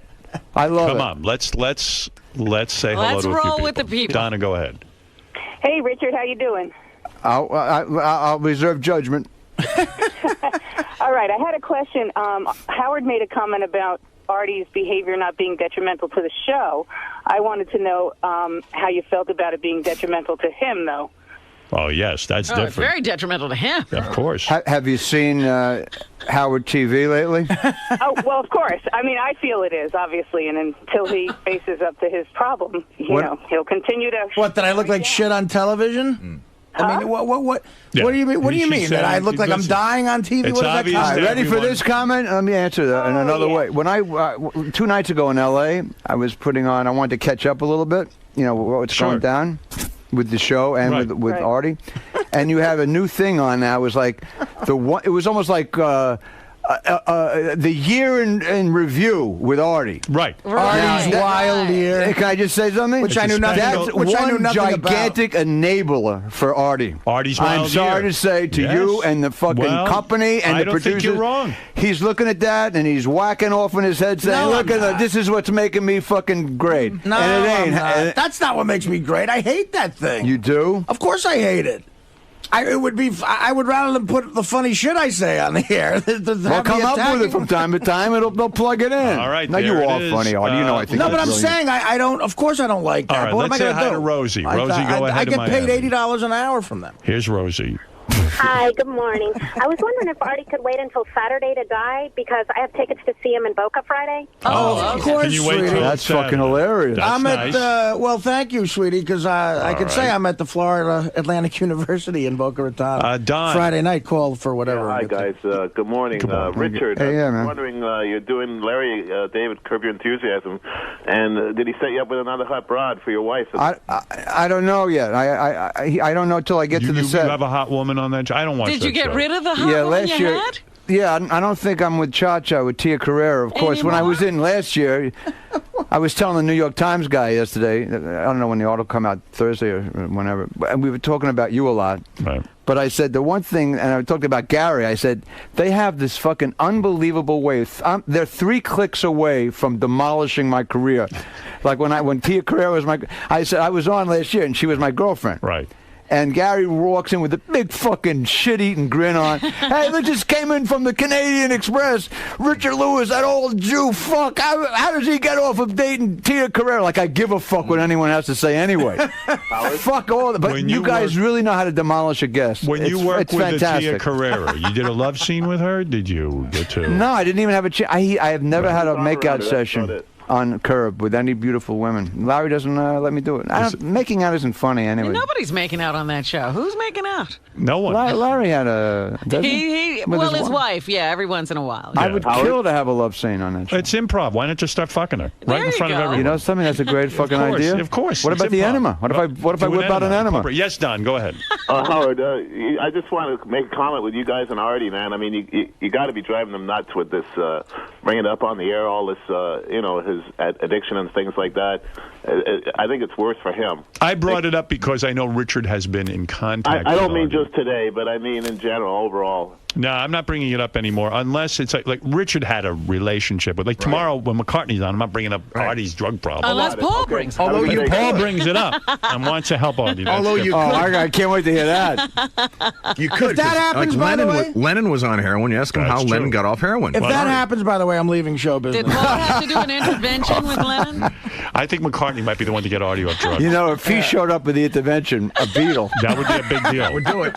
Hey, Ringo, I met my wife through Ringo, and he's been sober a long time. Is that true? Are you making a joke? No, at a party, and I picked up my wife. Was it at Ringo's house? No, at A&M Records, at the old studio. He had a record, and my wife was in the record business a long time, so she knew some of the writers. And I've yet to meet your wife. Is she here with you in New York? Yeah. She is? Yeah. I think when I'm free, if I could see you. Oh, no, I can't. Oh. What a shock. Yeah. Do you want me to take you and your wife to dinner? Is that what you're looking for? Are you hinting at that? No, I would take you to dinner after all you've done for me. I don't need your dinner. I'll take you to dinner. No, I won't go. I'm not free. Huh? I'm not free. Take me to dinner. You're not. You can't get to dinner with Richard. I would like again? to. Tell me your schedule. When are you free? I'll email. How I get information to you? How? Through a terrorist network. Well, you have my phone number, right? Huh? No. Here. You've never given him your phone number. No. Here's my number. Belzer claims that he's like. Belzer has my number. Of course he does. No, I wish he wouldn't use it. Of course, he never answers when he sees its barrel. Here. I'm going to write it down for you right now. Belzer, like it's really not a rape. Rap. You have my number. I know you do. You're full of shit. Belzer loves you, by the way, and your wife. Thank you. He should. Because he met your wife. I just have to see pictures on the fucking internet. That's the kind of friendship we have. It's sad, Howard. Sad you never even met. I never met your wife. That's because you're a recluse, and except with a few people. I would like to meet the wife because I bet there's a lot to ask there and a lot of things to learn. Oh, I bet. That poor woman must be a saint. Oh, my God. Because it's all about you in the marriage, I'm sure. I mean, there's no room for her needs or any of her thoughts. I mean, she has her own house. She does. Yeah. She doesn't even live with you. She has a getaway house. Oh, she has to leave really, sometime. 80 miles out of Hollywood. Wow. As soon as she says, if we get married, I have to buy my house. And then when I proposed, the next day she bought a house. Wow. Pretty cool. But I do want to thank you for making that call to Artie. I know you weren't looking for thanks, but... He made several calls. Hey, Artie knows what he has to do. That guy is right. It is annoying to him, but, the more it's up to Artie. And that's what counts. It's up to Artie. I think it's annoying to the audience at this point. That's right. No, it's not. For more information... I don't think so. Robin likes it. For more information, go to richardlewisonline.com. That means it's definitely annoying to the audience. And go see Richard's show by all means. The guy's got endless hours of material. He sits at home, he writes all day. He has nothing else to do. That's true. Let him get some of this material out. And how about Belzer? Come on, and the Belzonics. Come on. I would go see the Belzonics. Is the name of his band really the Belzonics? Yeah, the Belzonics. I thought it was. That's why I thought about enema. It sounded like a high colon, the Belzonics. You go to your wife's house? Huh? Does she have a husband there, or does she? Right. Another time we'll talk about that. Paul Reiser. The great Richard Lewis will be back right after these words. How'd it go in there, man? I don't know. I really don't know. I'll have, there's a lot of people watching this, universities, Secret Service, and they will decode it and send you guys and Cirrus, how I went. I think I would say it was like an A- shot. You really let Artie have it in there. Yeah, I just told him I loved him, and it's up to him. No one else. Everyone is, they're enabling him by treating him like he's special. So he's just a drug addict like I am, and he's got to figure it out. So you really think that he has to hit rock bottom to have that moment of Obviously clarity? Hasn't. Of course he hasn't hit rock bottom yet. He would be sober. He's a drug addict and a heroin addict and an alcoholic and a food addict. He's an addict like I am, but he's still not willing to stop. Do you think there's hope for him? Huh? Do you think there's hope for him? I personally? Yeah. I have faith that he'll change, but yeah, of course there's hope. He's still alive. As long as he has a breath, he can change. But If he doesn't, then you won't be seeing him around here. But, he'll be in the streets. Now, what do you think Howard and the guys and us, Howard TV, have to do for Artie? You said that, like our TV show, the Artie's Wild Year, is kind of egging him on. No, he disputed it. I basically was saying, the best of Artie being drunk and the best of this and best of that. Part of his brain, look, he's a brilliant comic, and he's at the point where he's thinking that is one of the reasons why he's a success. It's bullshit. It got him a fan base, but his fan base is not going to leave him. They want him to live, not die, and he will be 20 times funnier, if that's even possible, if he cleaned up his act, because he will talk about all the hell, unlike he can now. He can't talk about it truthfully now because he's still in the middle of it. And he'll be he'll be one of the best comics ever if he cleans himself up.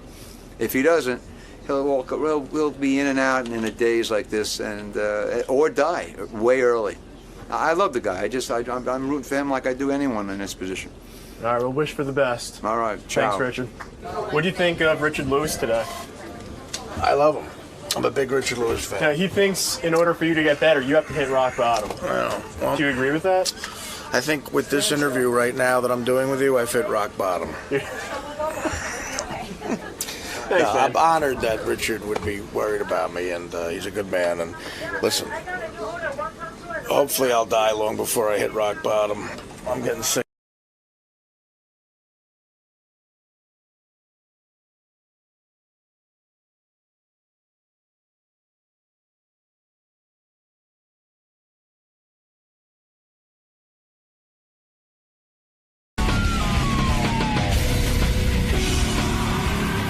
Morning. Good morning. How you doing today? Freezing. Are you kidding? It's cold, right? Yeah. So what brings you down to the show today? What's bringing me down to the show today? I have a Showtime special that premiered last night. It's my first special in 9 years. I'm on Conan tonight. I'm on Howard this morning. It's my birthday tomorrow, and my book comes out on paperback tomorrow. You're a busy man. Yeah, and it's the first time I'm here alone, without my wife or without Jessica. So you gonna be okay, you think? I don't know. It's pretty scary. I usually have them to lean on. All right, well, good luck in there today. Oh, thanks. Thanks a lot. Bobby Schimmel is here. He's a top comic. Everybody loves him. I think he's got a new CD out, a new DVD, because I was going through my mailbag yesterday, and I see a very big picture of Schimmel and DVD and the whole thing. I think it's a new DVD. So I think that's what he's here promoting. Also, Bob Schimmel's comedy special, Life Since Then, on Showtime. And he's got his book out. He's a busy guy. He's a working comedian. Here's the guy. This is the guy I'm talking about, Bob Schimmel. You've heard of him. There he is. There he is. Looks like Steve Jobs. Yeah, he looks a little like Steve Jobs. No. A little? Yeah. You do. Did anyone ever say, Mr. Jobs, what do you have? Do you have an iPod for me? I wish. What are your new ideas? Yeah. I know you like cupcakes, and I know it was your birthday. So. Wow, look at this shit. Thanks, Bob. Bob, you don't look real happy giving somebody cupcakes. You look like you're annoyed by it. But put the headphones on. We can't hear you. You can't hear me if I don't have these on? No, we don't. We the have microphone a is in there. Oh, you don't. So I buy them, and I'm trying to do a nice thing, and then Gary goes, "What's that?" And I said, "I bought cupcakes for Artie and you guys." And he said, "Well, do you know that Artie and I have cupcakes named after ourselves at a different bakery?" So it's like I can't even get the right cupcake. I'll tell you what. These are, first of all, I guess we do have a show bakery, but these are unbelievably expensive, fantastic cupcakes. What are those? They're from another bakery in town that just opened up close by us. Yeah. But these are amazing. Oh, wow. Thanks. Do you think you're enabling Artie when you come in here with cupcakes? Artie is obese. It's a nice gesture. He's got a weight problem. Look at this cupcake. Yeah, that's Johnny Walker Black. Is it really? No. What is that cupcake that Artie's I think it's devil food cake. Yeah, Howard, these Let are... me see, Artie. Crumbs is No, amazing. there's enough for everybody in there. There's a dozen. Wow. Oh, no, there isn't. Those are Artie's. That's Artie's portion. Let me ask you something. Do you eat cupcakes? Because you're wasting away. What do you weigh now? Do you know? I'm not wasting away. You look very thin. I've been on this press thing for like days. Thin. Disturbingly thin? Yeah. You're a little too thin. Okay. Am I right, Robin? Steve Jobs thin. That's why I said it. Yeah, you look a little like great. Steve Jobs. Is your health okay? My health is terrific. Can I ever be on here without something being wrong? I mean, I walk in and I look like Steve Jobs, like right out of the gate. I don't mean to be petty, but it was my birthday, and Artie is eating the cupcake. And you got Artie cupcake. You got Artie cupcake. You know, Artie grabbed my gift and ate it so fast. Like, you're going to fucking eat these. I'm just saying. And you know what? You're missing out. These are fantastic cupcakes. Worth the extra calories. If I wasn't paying the child support I would have bought you a guitar like McCartney did. But, you know, I can't. So, and I'm going to say this box cupcakes. cost easy $100. You know, McCartney didn't buy me that guitar. McCartney had the station go out and buy the guitar, and then he signed it. Oh, God. Yeah, so that's why I was like, maybe it's not as valuable as we think it is. Howard, I think that what happened was that Scott Greenstein really wanted to give you a present, so he got the guitar and got McCartney to sign it. Okay. Well, anyway, I have it hanging up. I'm very happy with it. I mean, it is what it is. It's a guitar signed by Paul McCartney. When Paul handed it to me, I thought he was giving me his guitar signed. You understand? Like, that would have been amazing. I don't know if I should be so blown out. Yeah. No, still, he's one of the Beatles. Are you kidding? But he signed something that essentially has nothing to do with the Beatles. Right? Am I right? Yeah. I don't mean to be petty about my gift, but I'm not sure it's as valuable. It has something to do with the Beatles because he signed it. But what? He never played it. That's what I mean. He signed it. He touched it. Now, you're being what we call in the neighborhood a jerk-off. Am I being a jerk-off? Yeah. I mean, Paul McCartney gave you a signed guitar.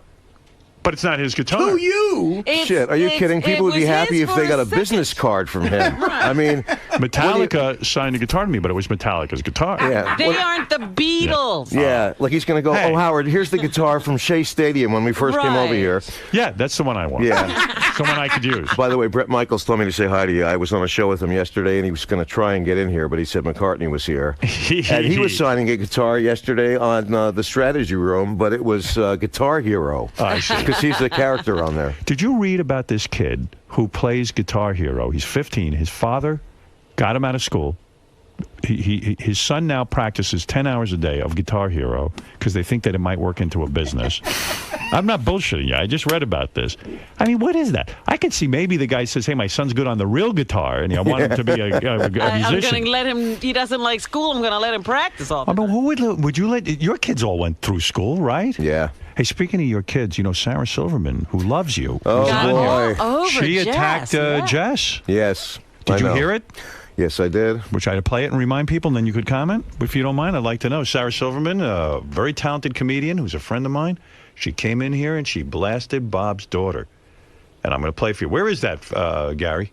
It didn't blast me. No, did not blast you, and that's most important. Where is the clip now? Gary, page 1 in purple. Gary, page 1 in what? Purple. Purple. Okay, here we go.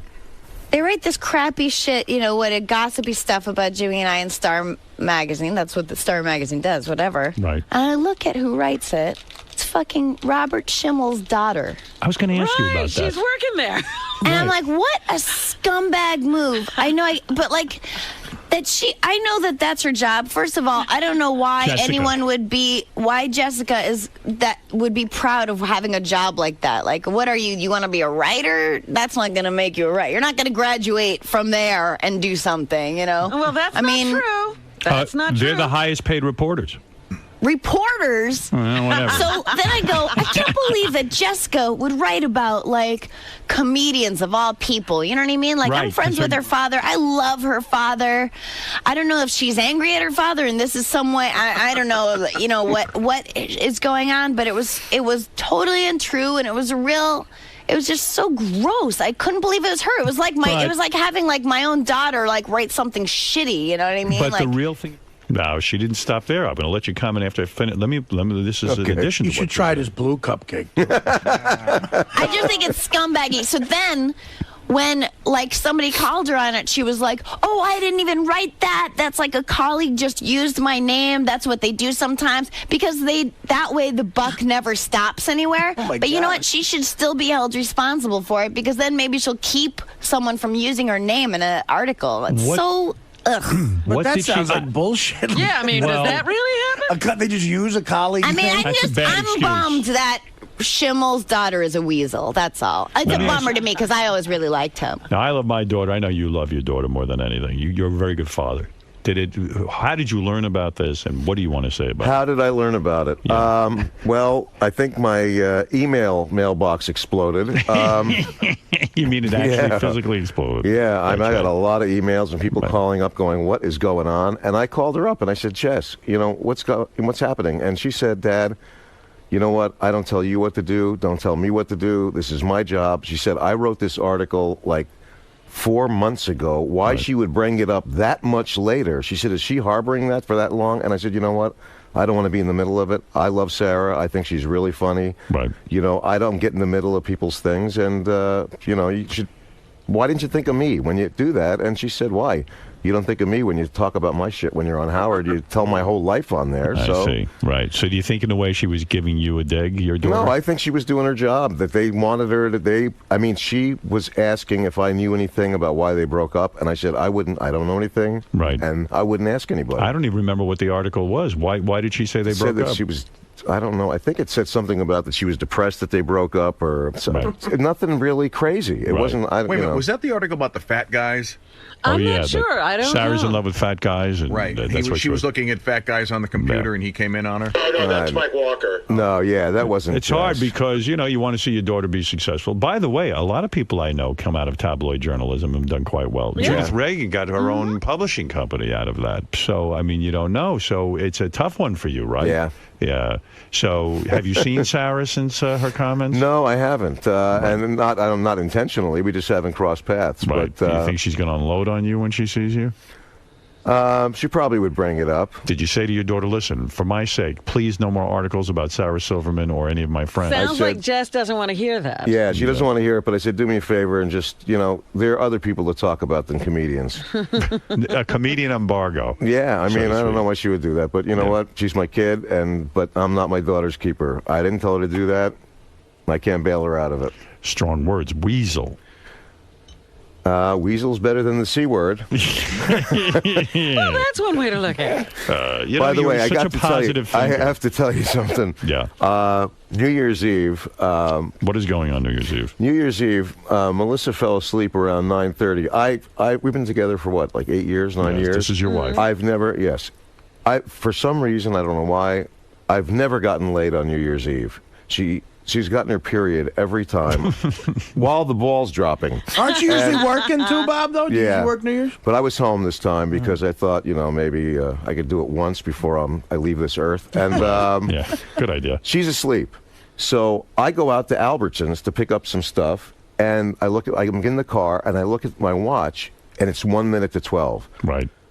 So I just put on the radio, and I say, you know what? I'm going to be in the parking lot. It's going to be New Year's Eve, and then I'll just drive back home. I'm like 2 blocks away. All of a sudden, 2 cop cars swarm in on me. Wow. Lights on. Scary. The speaker, put your hands on the dashboard. Wow. And they walk over, with their hands on the sides. What are you doing out here? I said, I just went shopping. And they said, on New Year's Eve, at midnight, you're in an Albertsons parking lot. Do you have any dope on you? Can we? And I said, no. And the guy goes, give me your license or registration. And I'm like, oh, fuck me. Hi. They walk away, and then the guy comes back, and he goes, Robert Schimmel. He goes, did I hear you on Howard Stern with your daughter? And I said, yeah. He goes, get the fuck out of here. And that was it. Let me go. So you saved me. That's it. And so you missed fucking your wife on New Year's Eve. Why didn't you fuck the cashier at that place? That's what I was. He's not really my type. You didn't like that guy? Yeah, no. Are you doing all right?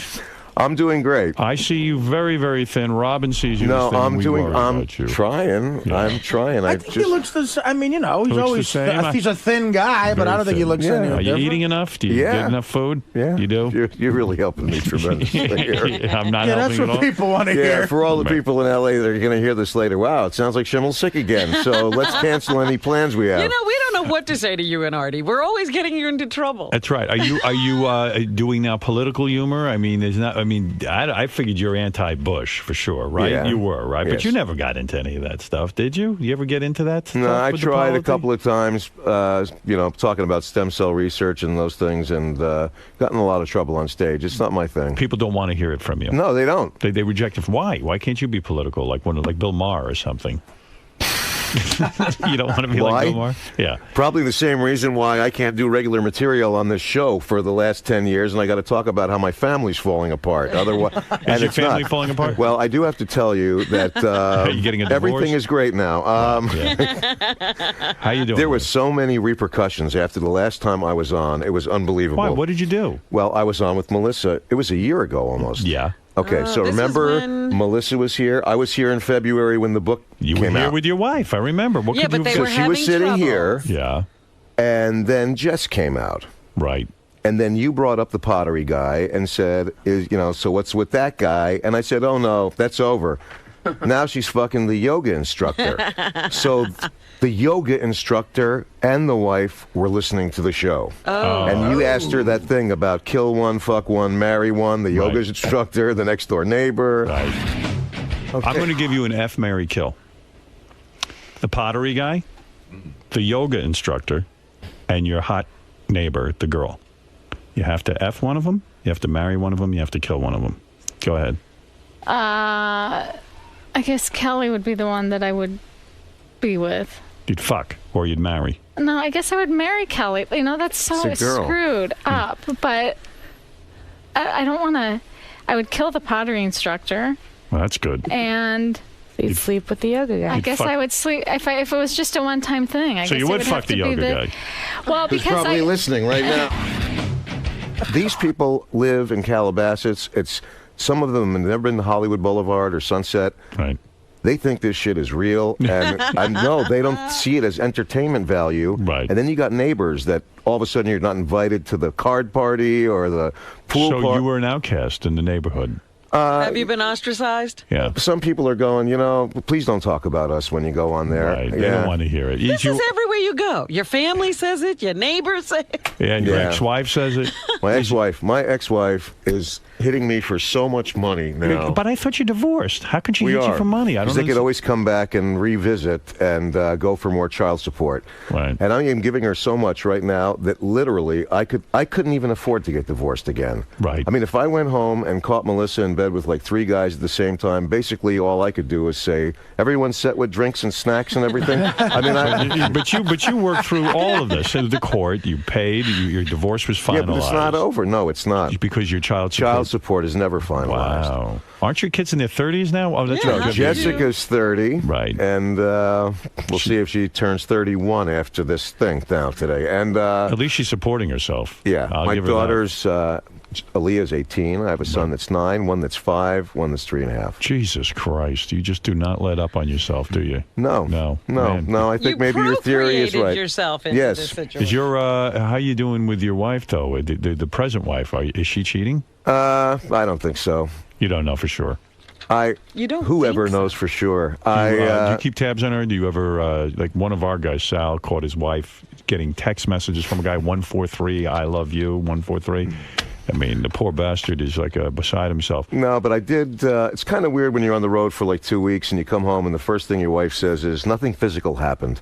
I don't know what that means exactly. Did it really deteriorate? She seems so in love with you. At No, one point. she is in love with me. I don't know. We're Doesn't sound getting like it. along great. We are. We're getting No along fucking, great. No fucking on New Year's Eve. I didn't say ever. all right, you're I doing mean, it. we did it in June.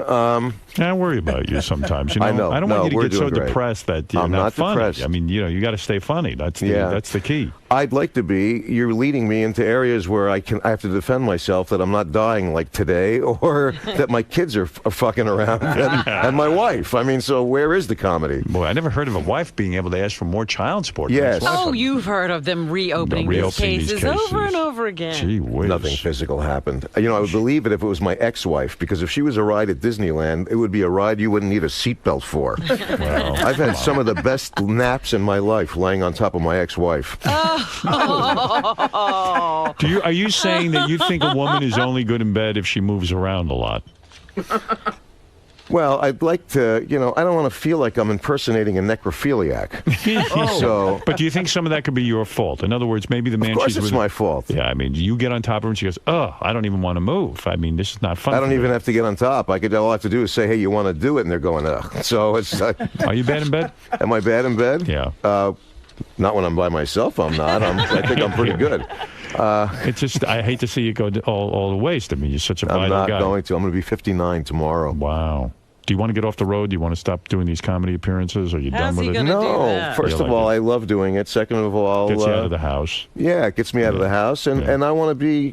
If I keep going, I could actually literally be the last comic standing. Right. You don't care about the TV show. You want to be the last comic standing in the world. For real. Yeah. I want to be 75 and work in the Funny Bones. Right. So, and also, when you go on the road, it gives your wife a chance to socialize with people. I would imagine, yeah. Anyway, you've got to go see Robert Schimmel's comedy special, Life Since Then, on Showtime. That's a big accolade when you can have a show on Showtime. It's been the last hour special I did was in 2000, right before I got diagnosed. Wow. Isn't this a lot of pressure for you? Because now, when they put it on Showtime, you have to come up with a whole new act when you travel around the country. You can no longer do that act. Right. Am I correct? Yeah, you can. Yeah. I think you could do it once because people want to see you live that's only saw you on Showtime. Right. But the second time around, it's not like a band where you could do the best of. Then they go, we've heard this already. I'm on Conan tonight. I taped it. I'm curious to see how much it's going to actually air. What did you do on there? Well, they make you go through standards and practices, and you have to run the whole set. It's a whole different set of rules on. No, it really is, yeah. and they're really great to me there. But standards and practices is really, really sensitive. So I was going to do this thing about me going to Puerto Vallarta and going parasailing, and then I'm standing on the beach wearing a parachute like a mental patient, right. And then this rope pulls me into the water and up in the air, and when I'm up there, I get diarrhea, and I'm shitting on the, while I'm in the air. And they said, oh, no. You can't say mental patient. No. You can't say mental patient. Wow. Yeah, you didn't even because they're afraid. shitting. No, the diarrhea thing's okay. Yeah. The mental patient, forget it. Wow. No kid. I'm shocked by that. Yeah, so then I get on there, and, Conan says, have fun. And so I think he really means it. So I go out there. Right. And I said that my wife, we were in Maui, she wanted me to go on a 3-man sub with her. And I said, the way my life works, this guy's going to take me to the bottom of the ocean, stop the sub, and say, here's the part where one of you guys blow me or we're not going anywhere. and you don't know my wife because she'd be going, Bob, you better hurry up because we're going to miss the luau. And I didn't run that by them. And I looked at the audience and I said, I don't know if any of you have ever had sex on a submarine, but my ears were popping like there was no tomorrow. Well, I got off and they said, what? You didn't run that by us. Right. Well, you didn't. And I said, so? And they said, well, you're hinting that you had sex with a guy. And I said, yeah, but he wasn't a mental patient. You are so right about this standards and practices thing. I read a thing in the paper. Will Ferrell was promoting a new movie, a play. A play on Broadway. And in the commercial, he says douchebag. Uses the word douchebag. Now, I know because I've been through the mill with the word douchebag. I used to say it on the radio in Washington. Yeah. When I came to New York, they stopped me from saying douchebag. They took Will Ferrell's commercial. They pulled it off the air. No douchebag. Can't say that. And I was very shocked by that the first time it ever happened to me. I mean, what do you mean you can't say douchebag? What's a douchebag? They go, well, that's a bag where women put in douche in their vagina and this and that. I said, you're being a little too literal, I think. Yeah, they really do. Because actually the beginning of the bit was that I was claustrophobic and that I can't even go on the sub at Disneyland. And that doesn't even go underwater. And I said, now they changed it, and it's like it's the Nemo ride. It's the same fucking sub from when Disney was still alive. They just have a different color fish they shake in front of the window. So there's like a line, and it says 2 hours from here. So I said, when I was running the set, I told my kid, I'm not waiting in this line. If you want to go on this ride, you better start stuttering or limping or something. Because and then he was like, Nemo. They said, no. You can't do that because somebody might call and say, hey, my kid's like that, and that's not funny. Right. I can't believe you're still at that phase of your life where you're going to Disneyland, Nemo, all this stuff. I have a 5-year-old and a 3.5-year-old. You're too old for this stuff. No, I'm not. Yeah, of course. I'm too old for this stuff. I'm younger than you. This is too much for me to even comprehend. When was the last time you were at Disneyland? Never. There you go. Hey, so you're going on Conan. You taped it already. Yeah. Now, are you allowed on Kimmel now that Sarah's mad at you? I think maybe you'll be banned. No. I got asked to be on there, and I don't think that there's a connection between that. And I don't think he connects me to Jess, just like she doesn't. All right, let's see. Not because really. I don't know, because Sarah has it in for you and your daughter. Not for me. Yes, well, not for you, but indirectly, she's got to take it out on you. I think you're in big trouble. Okay, well, what else is new? Bob Schimmel, as I was saying, a comedy special, Life Since Then, this month on Showtime. That's a big deal. What's that, an hour? It's an hour. Premiered last night, yeah. The DVD of Bob's special is available at Amazon.com. Yeah, thanks to all you pirates out there. They're releasing the DVD the same time the special comes out. And Bob's book, Cancer on $5 a Day, is still available on paperback. It just came out on paperback. Right. It was available in hardcover, and now it's in paperback. And let's take a couple of phone calls. Hi, Matt. You're on the air. Bob Schimmel is here, and you're in Pasadena, California, Matt. Yeah, I just wanted to apologize for something I said to Bob like 10 years ago. What'd you say? Well, I was in a comedy club. I don't remember this, Bob. It was in Rhode Island, and I'm in a wheelchair. I'm a comic. I kind of had the run of the place, and I was totally wired out of my tits. And I went in there, and I was trying to prove, I guess, that I was a comic. I had worked with Lenny Clark the night before, and he got out of doing this interview by saying he had a thing the next day with early in the morning for kids with cancer. And I go to Bob, I go, can you imagine that? Kids with cancer. Does it get any better than that? And it wasn't until the next day when I sobered up that I realized, holy shit, he was looking at me like, are you an asshole or an idiot? You know, what kind of thing is that? I don't even understand this story. It's crazy. The most famous thing, if you only know one thing about Bob, is that he did this incredible bit about his kid dying of cancer. Yeah, I know that, but yeah, it was on this show. That's the only place I ever did it. Yeah, but we feel very honored, by the way. Yeah, that Bob would do that here. But anyway, I'm really sorry, Bob. I don't know. All right, thank you, Matt. That's okay. You know what? I didn't even remember that you did it. And I don't know what wired out of your tits means, really. Yeah, that sounded very strange to me. And quite frankly, from a guy. Yeah, I don't think you really let the audience affect you when you go around the country doing these shows, do you? No, well, I don't want people to be offended. I thought he was going to say that he was offended that I did a joke about a wheelchair and that he came over and he was in a wheelchair. But no. I almost fell asleep during his story, quite frankly. I couldn't even believe it. So anyway. I'll tell you who texts me, though. Taya Parker. Taya Parker? Penthouse Pet of the Year. I hosted the Exotic Dancer Awards when she won. So she started texting me going, I'm going to be on Howard Stern. She said, why don't you fly into New York and go on with me? And Melissa was like, no, you're not going to go on with a stripper. Every time you say we have problems, you're going to show up with her.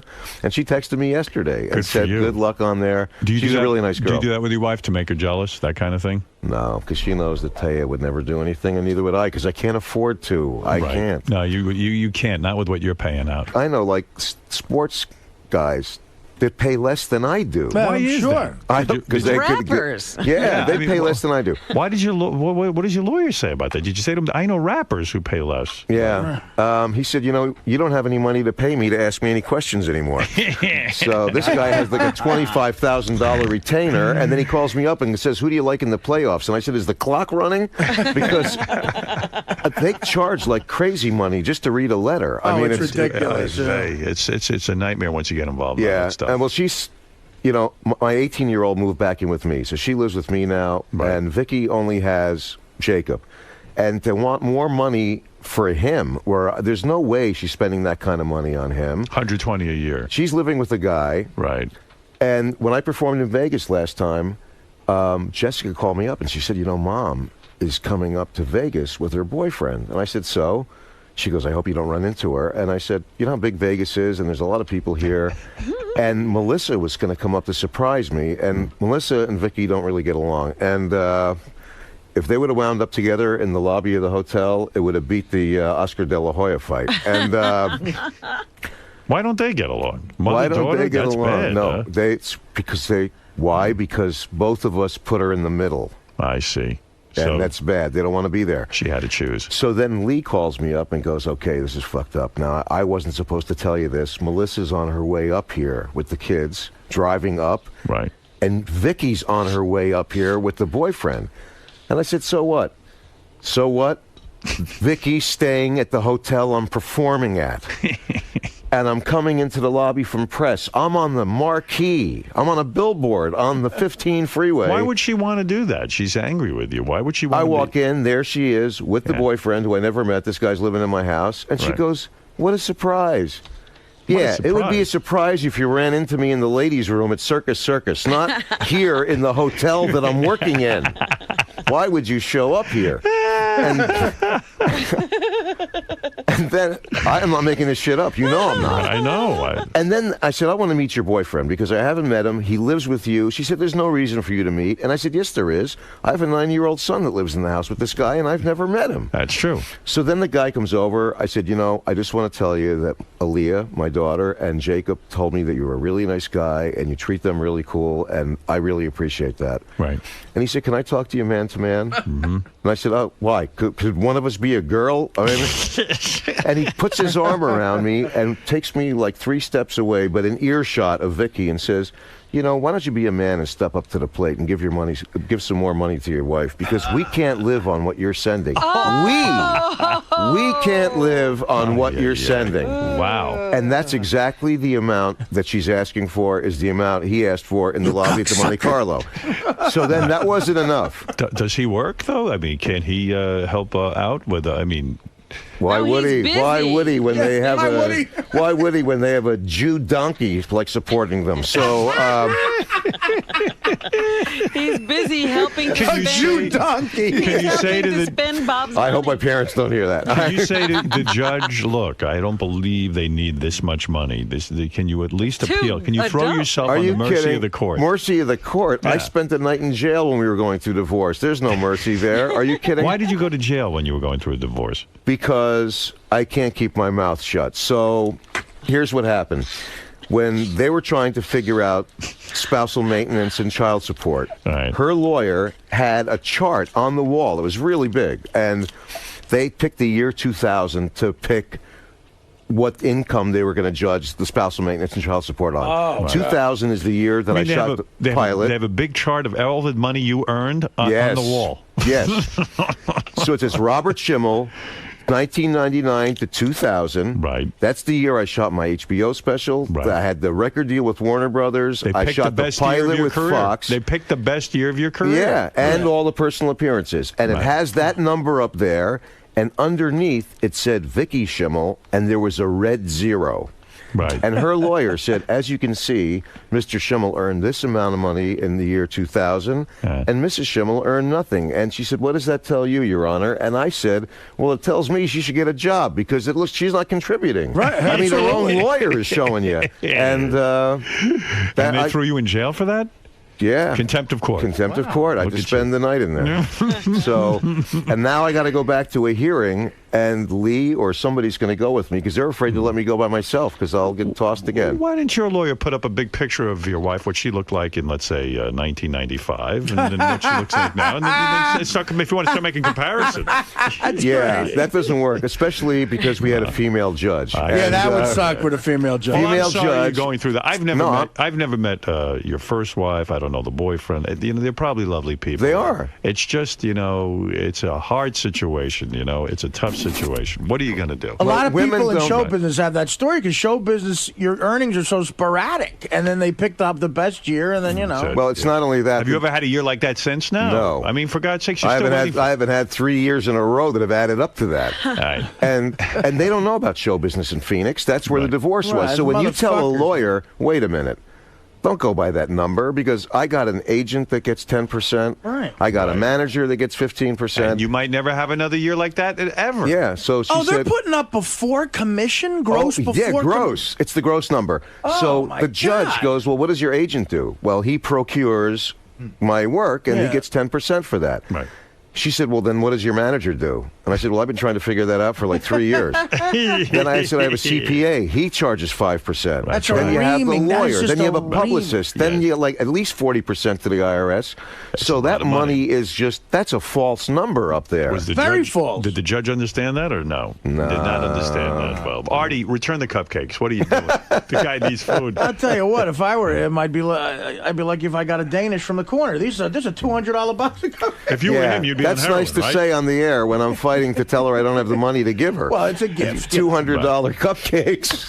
No, these are $1.50 tops. Well, let me tell you something. In fact, as a treat, I'll show you how good these cupcakes are. Howard TV sped up Artie eating your cupcakes in high speed. Oh yeah, really? He just I had 2 of them. He had 2 of them. Here, look at the screen if you can see it. There it is. And there goes Artie. This is my favorite. you use a napkin? Yeah. Well, you need a napkin. Dainty. What am I, an animal? While we were doing the interview, here's what Artie was doing. All right. very Well, I good. don't want to. You guys are talking about serious shit. I did an interview yesterday, a phoner, with this guy that came back to see us when we did that show up in, was it Rhode Island or whatever? Yeah, Not the tent.